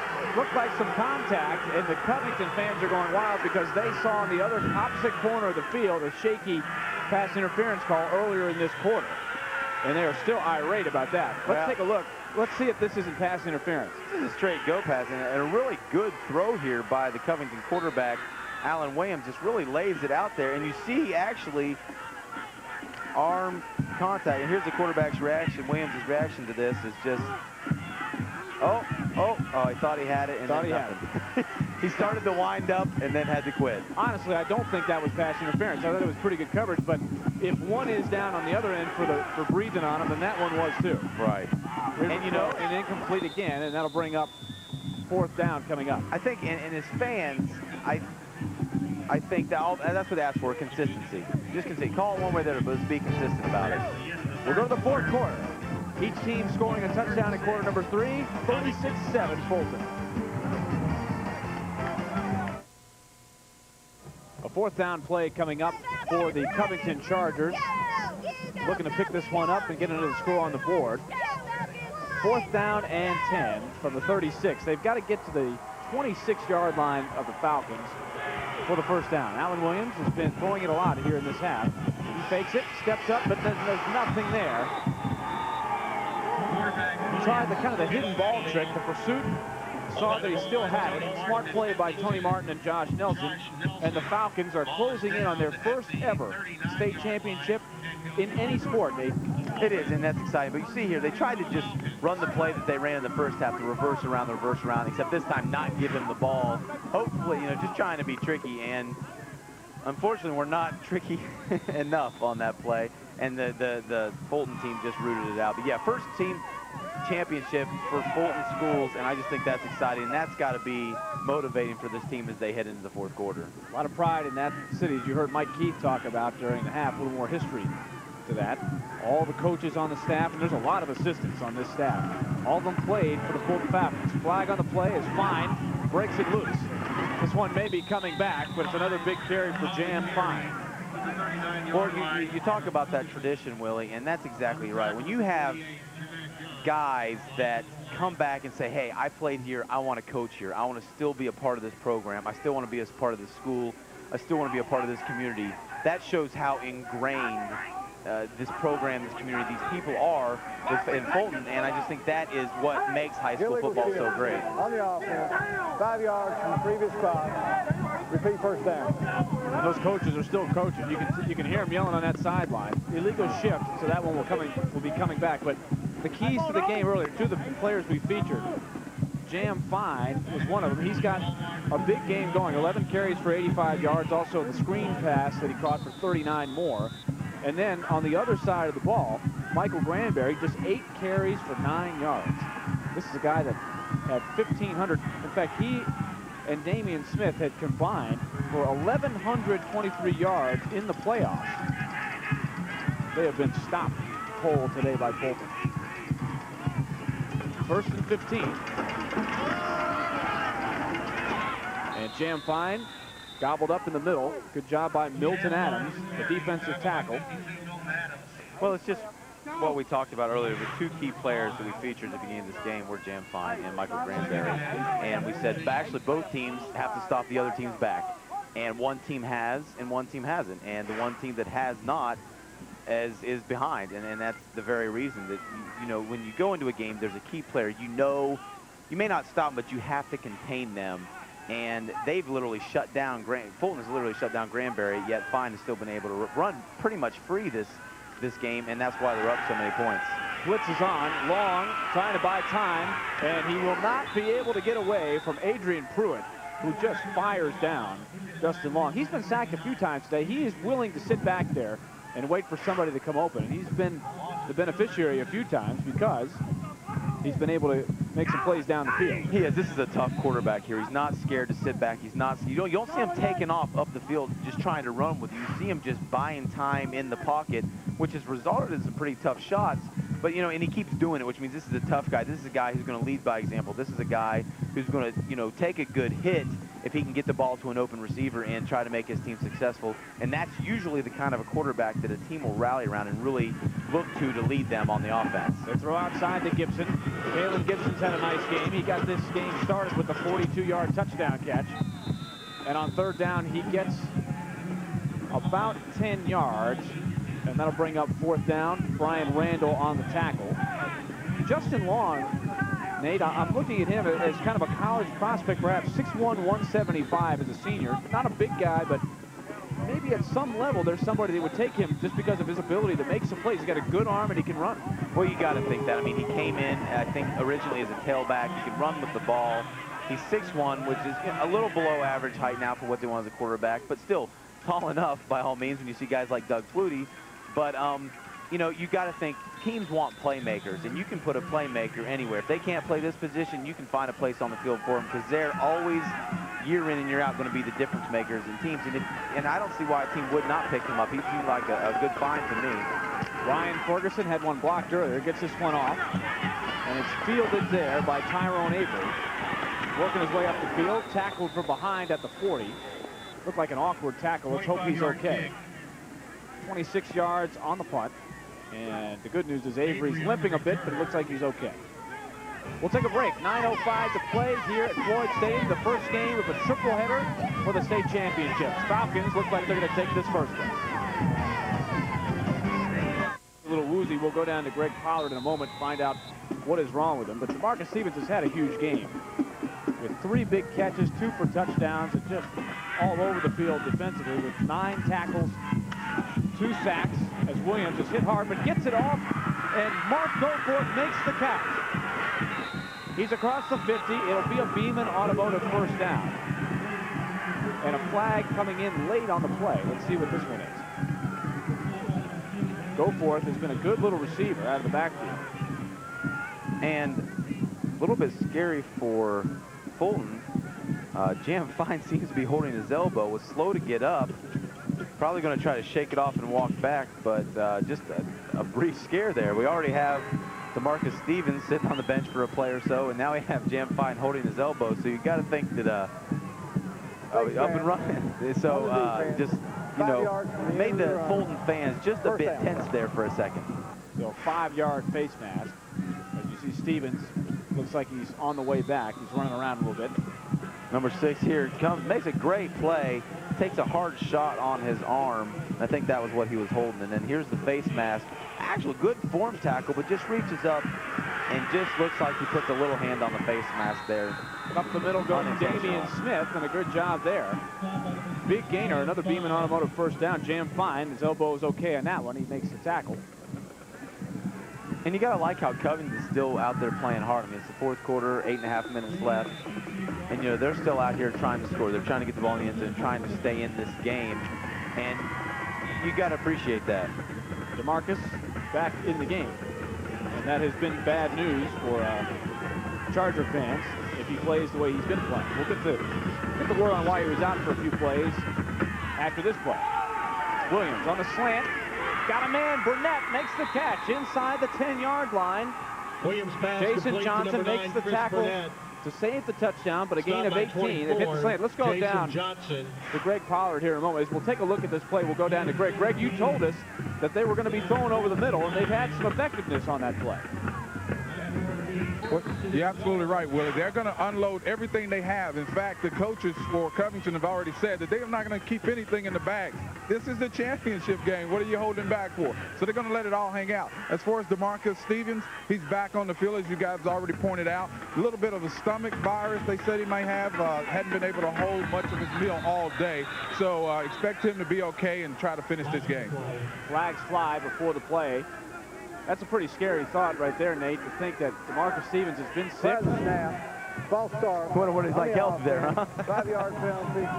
Wow. Second down. Yeah, and this is a guy who's been looked at by some big schools in the area. You know, we were talking earlier about college scouts being here, teams looking to sign him. He's being recruited now by Auburn, Marshall, Virginia, MTSU, Tennessee Tech, Jacksonville State. A lot of big schools, some other schools, area schools, SEC schools. And just, you know, they obviously see great talent here, one that they can develop and make even better. 1st and 15, make it 1st and 14 after the false start, 1st and goal. Granberry just cannot get on track. Josh Nelson has been tracking him all day. And so the 6'1", 212-pound senior makes another play. That middle linebacker spot has been an active one. What has all 3 linebackers have been active. We got number 40, the freshman, Antonio Hamilton, 52, Josh Nelson, who just made the play, and then number 6, of course, Jam Finer. The 3 linebackers for this Fulton defense.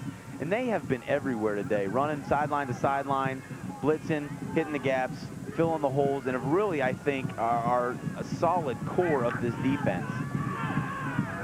Tough day for Michael Granberry. Just has not had any lanes to run in at all. 2nd and goal from the 13. Safety rolls over the top to try to protect against the slant. There's a throw over the middle, and it is incomplete.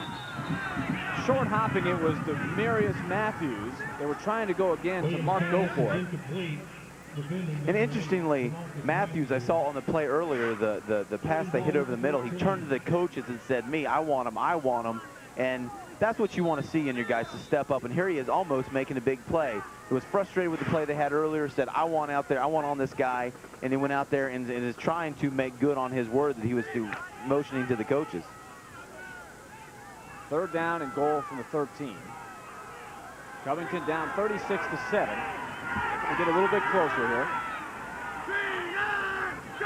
Gotham shift a couple of guys around. There's Williams on the drop, looking for the screen. Dumps it out to Granberry. Granberry dancing towards the end zone. He's inside the 5, and he is taken down by Josh Nelson. Nice little play, but again, Josh Nelson has just been following number 27 around all afternoon.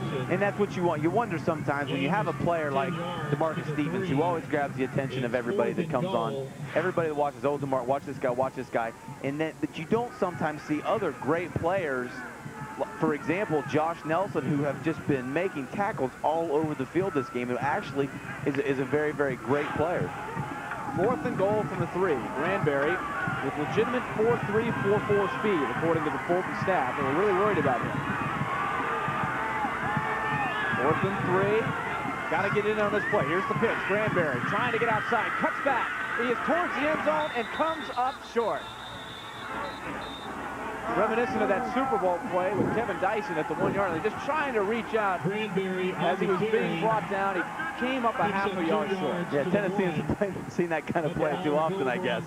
But yeah, a guy with the speed like you were mentioning earlier, just a pitch to the wide side of the field to say, hey, this guy can run. He's a good back. Has a little trouble with his footing there.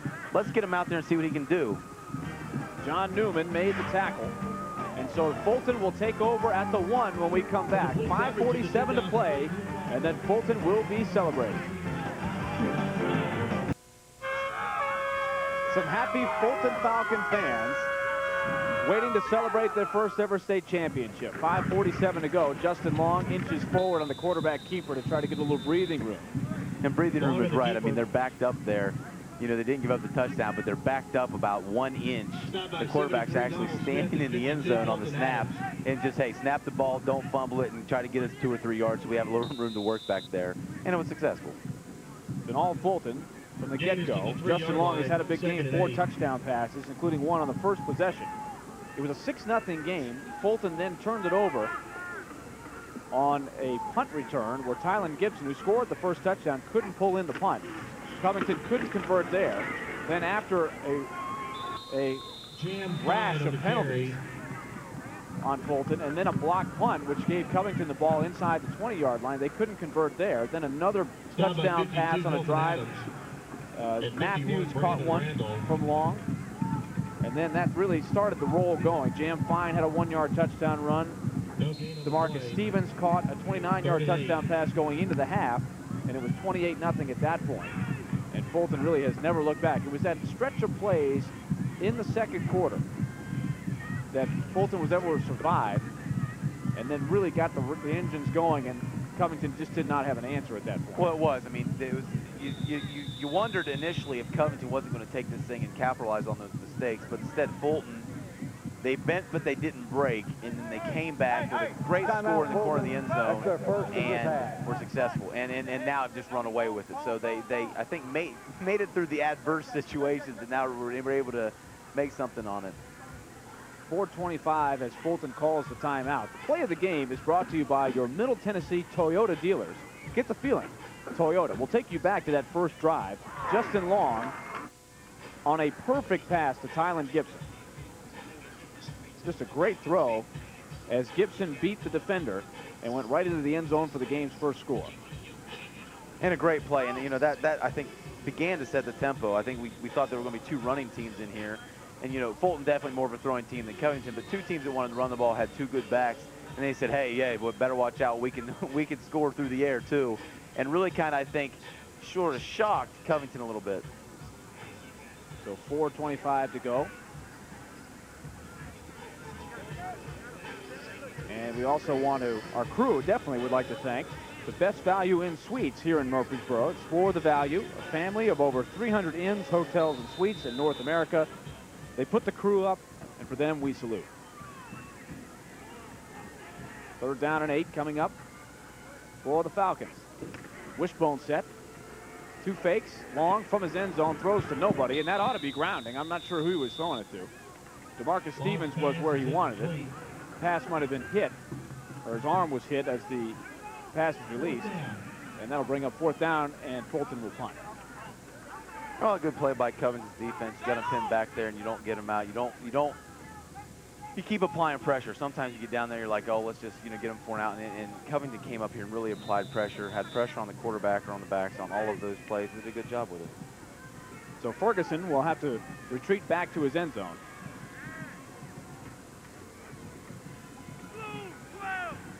Let's see if Ferguson can get this punt off on 4th and 8. Covington, the rush is on. It's a low kick, and it bounces. Oh, a Charger bounce all the way back to the 11. A heads-up play there after just an 8-yard punt. And good Covington in good field position. And Nate, this is a special day as the clock continues to kick down. A lot of heavy hearts on that Fulton sideline for an old coach of theirs. They do. They have CS logo on the back of Fulton's helmets. This week, the Falcons are honoring the memory of former assistant coach and teacher Dickie Sharp. Coach Sharp was a part of the Fulton family for over 35 years, beginning his coaching career in 1965. His father, B.E. Sharp, was a member of Fulton's first football coaching staff, serving from 1951 to 57. Sharp was both an outstanding teacher and coach. He won several awards for service in the classroom. He passed away on October 30th. Fulton's 59-0 victory over Gibbs on October 31st was dedicated to the memory of Coach Sharp. And the initials CS are on the back of Fulton's helmets today in memory of their beloved coach. Coach Sharp's family was honored them prior to Fulton's first-round playoff game against Sullivan North. So really something special today for these kids from Fulton and the whole community of Fulton, honoring someone who is beloved in their school and in their community, and a guy who spent his life working with these young men and women in the classroom and then also on the field. Everybody tells me that it's such a very tight-knit community, so I'm sure everybody thinking of him a little bit today as they inch toward their first state championship. Covington now 2nd down from the 12-yard line. They can still get a first down at the 2. They go with the reverse. Granberry has some blockers, cuts upfield, and he met right there by Stevens. Another tackle. He's now into double digits on the tackling front. Had a little help from Maurice Merchant as well. I think these guys are getting to know each other a little bit today.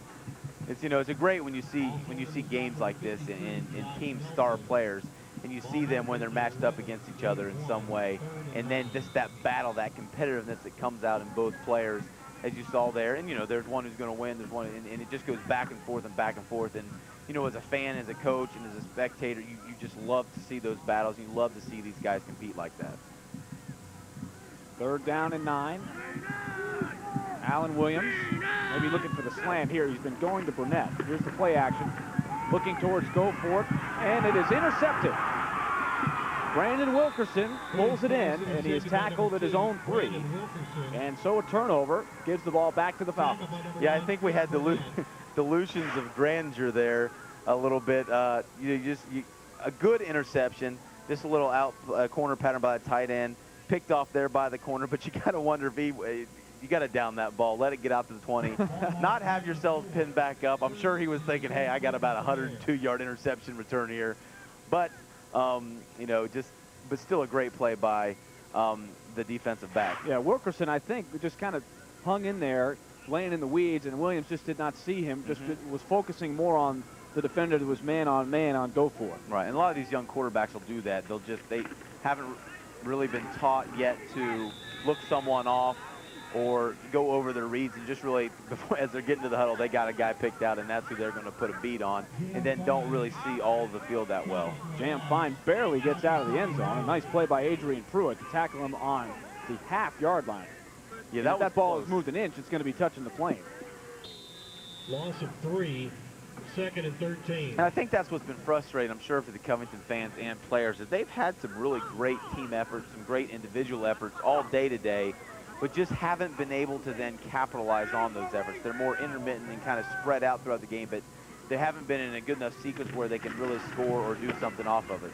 There's Long on the keeper, tries to get it out. Quarterback Justin Long and on the it looks stick. like he's going to get to about the 2. Stopped by 65. And the clock Joe is stopped Freeman. here. And a timeout is called. And this one will be charged. Timeout, Covington, their first of the half. Covington looking to get another chance to put some points on the board. Coming up at 3:30 this afternoon, our second game will be the 4A championship game. George Plaster will be on the play-by-play. Pat Sperduto will be on the color. It will be Hillsboro against Morristown West.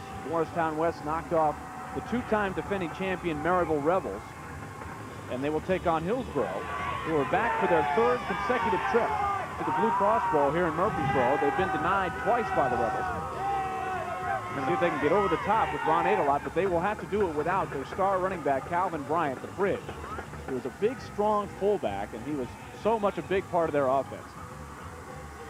And then later on tonight, 7 o'clock start, Germantown against Riverdale from right here in Murfreesboro. And here are affiliates. We want to thank them again. UPN 30 here in Nashville, Chattanooga's WB 53. They're happy that Boyd Buchanan won the 1A title. In East Tennessee, East Tennessee's WB in Knoxville. Some happy Falcon fans, I'm sure, watching there. 3rd down. And Time Warner Cable in Memphis, 12 getting ready to from watch the 2. those Germantown folks try to get a title later on tonight. And this is exciting. You know, that we got to report the Fulton coaches have left the press box. They're heading down the field to be with the guys on the field to celebrate this victory. And you just know that the excitement here for all the seniors on the Fulton team and the whole community and everyone in the fans are just holding back as much as they can from already celebrating with just 1:58 left to go. Clock inside of 2 minutes, as Nate told you. 4th down and 5, and looks like Ferguson will come on for another punt. Covington has 2 timeouts to work with, and I'm sure they would like to get one more score on the board if they can. Jake Linville playing for pride here. His guys have continued to play hard. That's always something you look for when the score is a little lopsided, especially from a team that's not used to being on this end of the scoreboard. And again, you got this is a really emotional game, I think, for both teams, because a lot of these seniors will never be back on the football field again. I mean, you know, the majority of them aren't going to go to college to play football, and have just done this throughout high school and have loved it and put everything into it, but now it's going to come to an end. And, you know, you just got to feel for both of them, but especially for those guys on the Covington team that know that, you know, this is it, and just, you know, there's 2 sides to every game, but at the same time, you know, both seniors are having a very emotional time right now. That's their second. So a delay of game and then a timeout for Fulton. Have we seen that before? I'm sure Ferguson is thinking, hey, couldn't you have taken that timeout before the delay of game? Now I'm backed up to the end of the end zone again. So 1:28. Fulton, no doubt, trying to take as much time off the clock as they can. As the Fulton coaches, you can see, getting a big cheer. They're actually moving through the Fulton fans right now as we speak, down the stairs and towards the field of play so they can celebrate when the clock hits 0. Well, and this is exciting for those coaches as well. I mean, a lot of these guys, as you said, had played for Fulton. Some, you know, they were at the state championship last year. They were again at the state championship back in the 70s.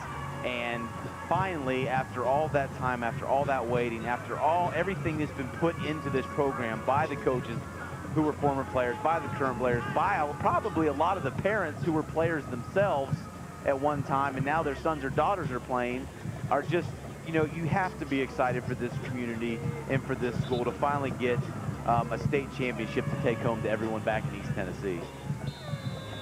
So now Justin Long is the man in punt formation. They're going to let him kick one, it looks like. Snap, and he is going to run around and looks like take a safety. And he steps out of the back of the end zone. So that'll be 2 points for the Chargers, and they'll take a free kick. Quarterback Justin Long steps I guess out of the back Fulton of the end decides zone for the safety. rather give up a safety than a potential touchdown. Right, and you're probably going to get a little bit more time off the clock. The last punt they had went for, what, 8 yards? So, you know, it's cold out. Your kicker's probably still stiff. The ball is cold where, you know, it's not going to come off the foot real well. So, hey, like a brick. Yeah, you know, we're up by 30 points, and, you know, this 2 points isn't going to hurt us at all. So, you know, they're still coaching. They're still focused on strategy with only 1:20 to go in the game. And I think that shows you the focus and the intensity of these Fulton coaches. And even though this game is won, they still are thinking about strategy and what they can do to help their team be effective at all times. The Falcons lost 18 starters from last year's club. They got a lot of seniors on this club and a lot of heart to be able to get back here. If you look at a film of last year's game when they lost to Ridgeway, you almost won't recognize a lot of the players. DeMarcus Stevens is a big part of the team, as was Jam Fine. A couple other guys like Maurice Merchant were in there as well, but a lot of turnover on this roster, and it's a credit to Buck Coatney and his staff for being able to reload the way they have. Well, I think that's a sign of a good program, not just a team, but of a good program, that when year in and year out you can be successful, when you can go from losing 18 guys to do that, then Burnett on a good return. Flag is down back at the 45-yard line as he is knocked out of bounds by Demarius Matthews, who caught a touchdown pass earlier in the game. Let's check the flag. This one could be coming back. The Chargers would love to get one more shot at the end zone here. And unfortunately, they'll have to do it from further back.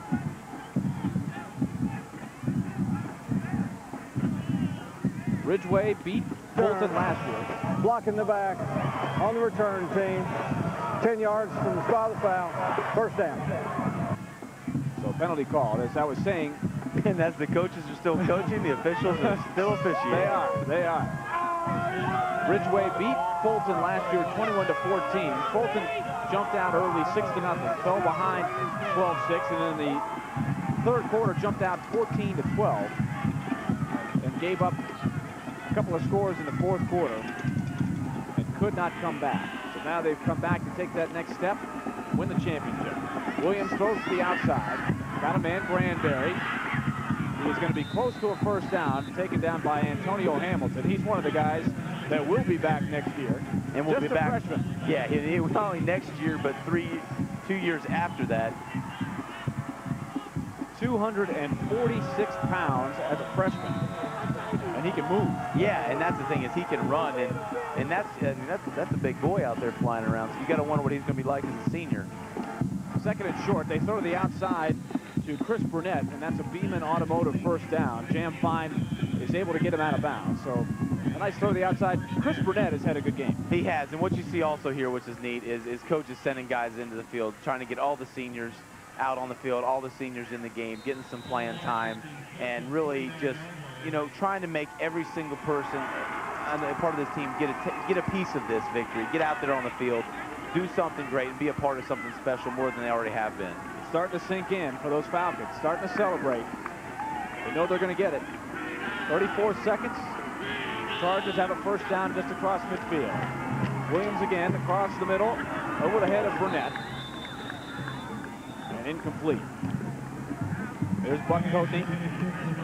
He, along with the rest of his coaching staff, we've been telling you all afternoon, they played at Fulton, so it's probably even extra special for those guys. It is.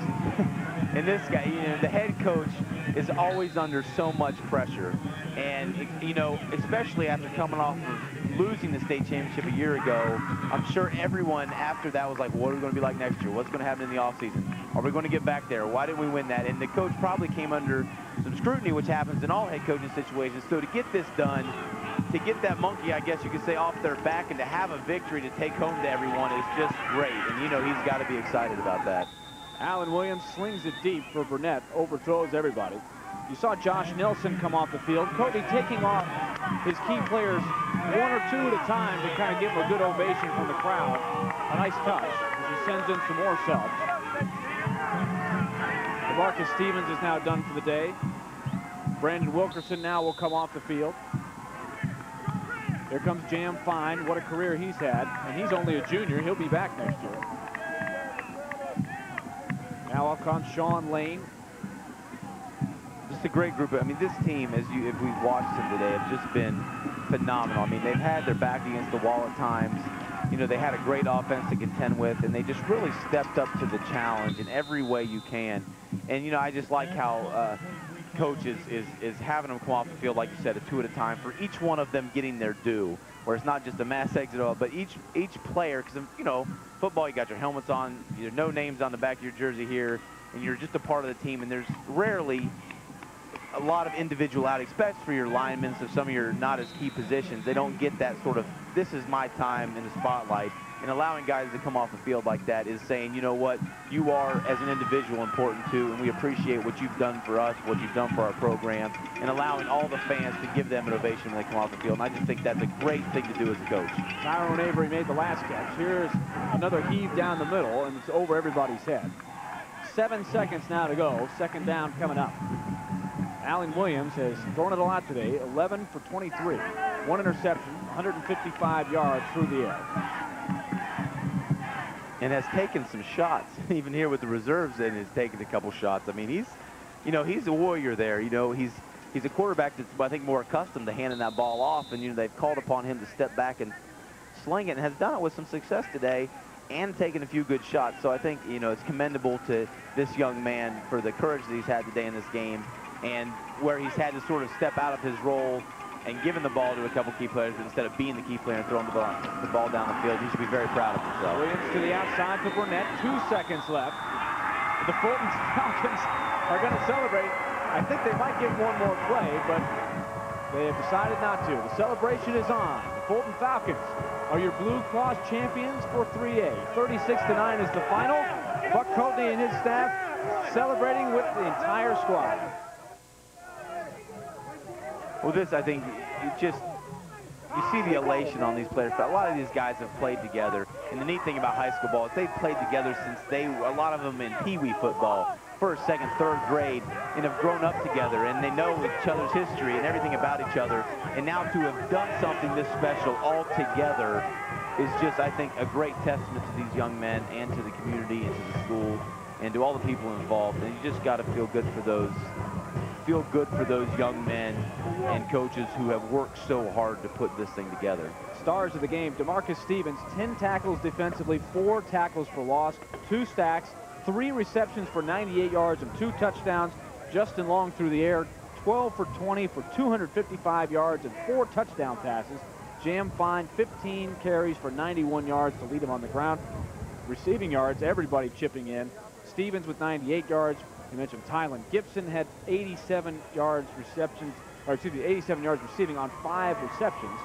Wilkerson chipped in with 2 catches, Fine with a catch, Matthews with a touchdown catch. So everybody chipping in for the Falcons, and they are the state champs.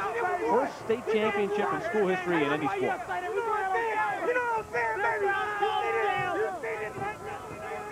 Congratulations to Covington as well. They finished the season at 11-4. Their 3rd appearance to the championship game. A great run for that school. They've got a lot of guys coming back. Hats off to Jake Linville and his crew. Buck Courtney and the Falcons are celebrating. They end up 14-1. The post-game show is coming up next with Murphy Fair and Skip Baldwin. So keep it right here. Falcons are the champions.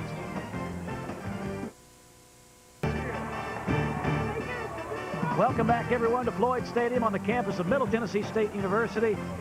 3A state championship is now in the books, and congratulations go out to the Fulton Falcons from Knoxville. Big-time winners, 36-9, finishing with an outstanding 14-1 record. And I'm Skip Baldwin along with Murphy Fair and Ronnie Carter, the executive director from the TSSAA.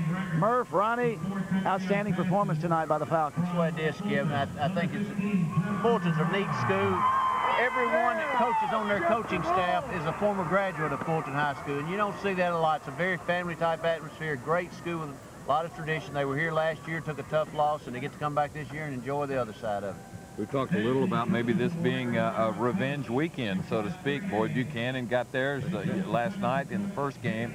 Fulton's done it, and a couple of more opportunities now for Hillsboro and Riverdale in the last 2 games today. I would say Hillsboro and Riverdale would enjoy that, wouldn't you? Take it and go to the house right now. Ronnie, I know you had some other speaking engagements today. The relatively newly formed Tennessee Football Coaching Association has their annual convention here in Murfreesboro, and it just concluded that a little while ago, and kind of a neat deal with a new coaching association of just football coaches. It is, Murphy.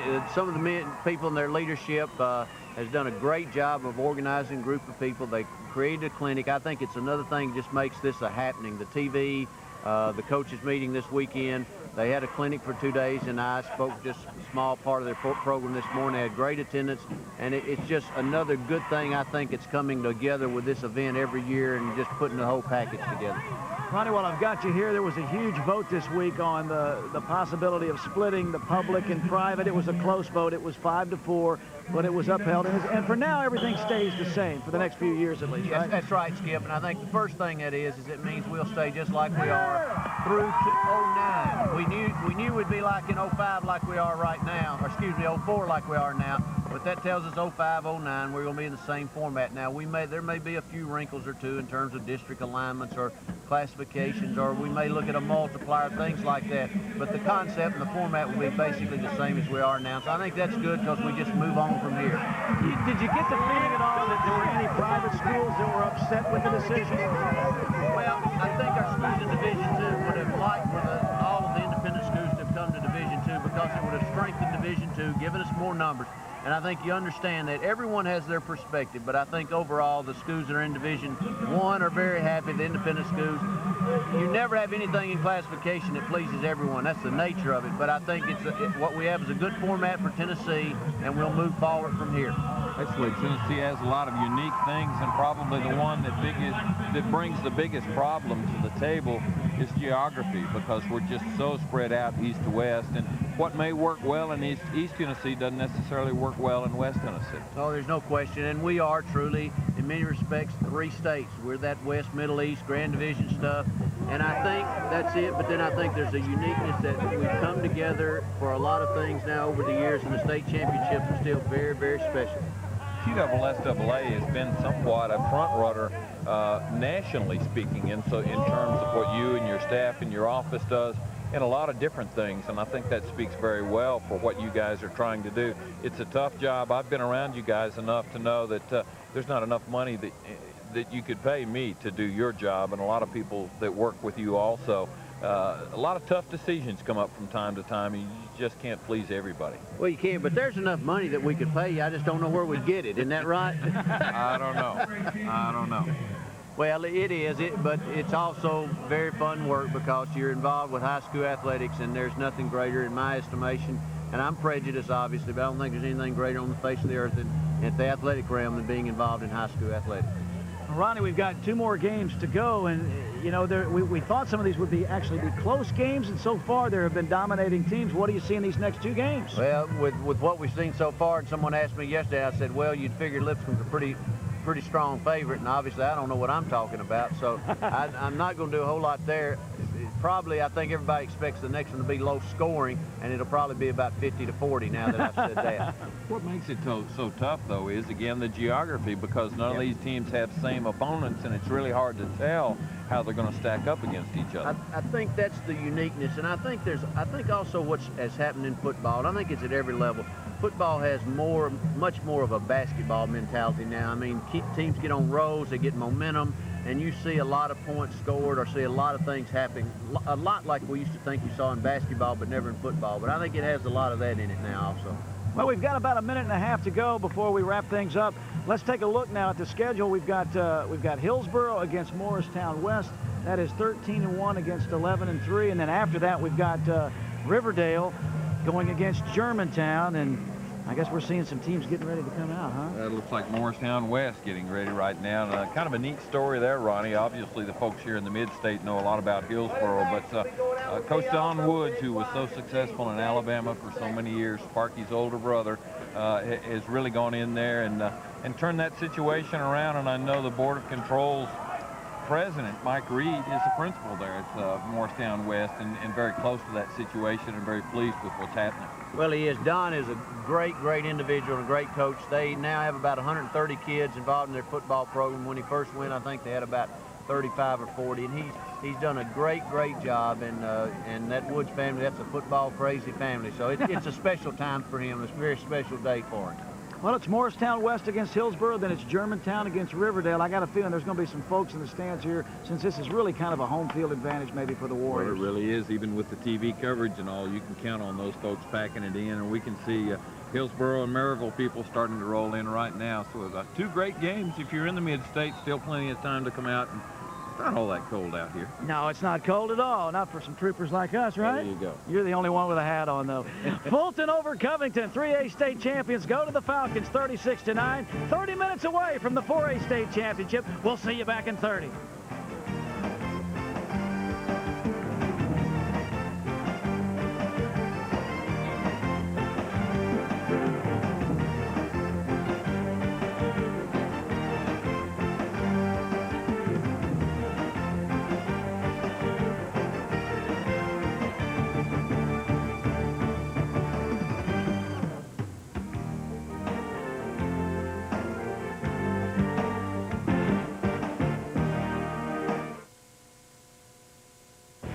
Today's TSSAA High School Football State Championships on East Tennessee's WB are brought to you by your East Tennessee Volunteer Toyota dealers. Get the feeling Toyota. Fountainhead College of Technology, the source for technical degree training. And Reader Chevrolet, the low-price leader. Reader and Chevrolet will be there.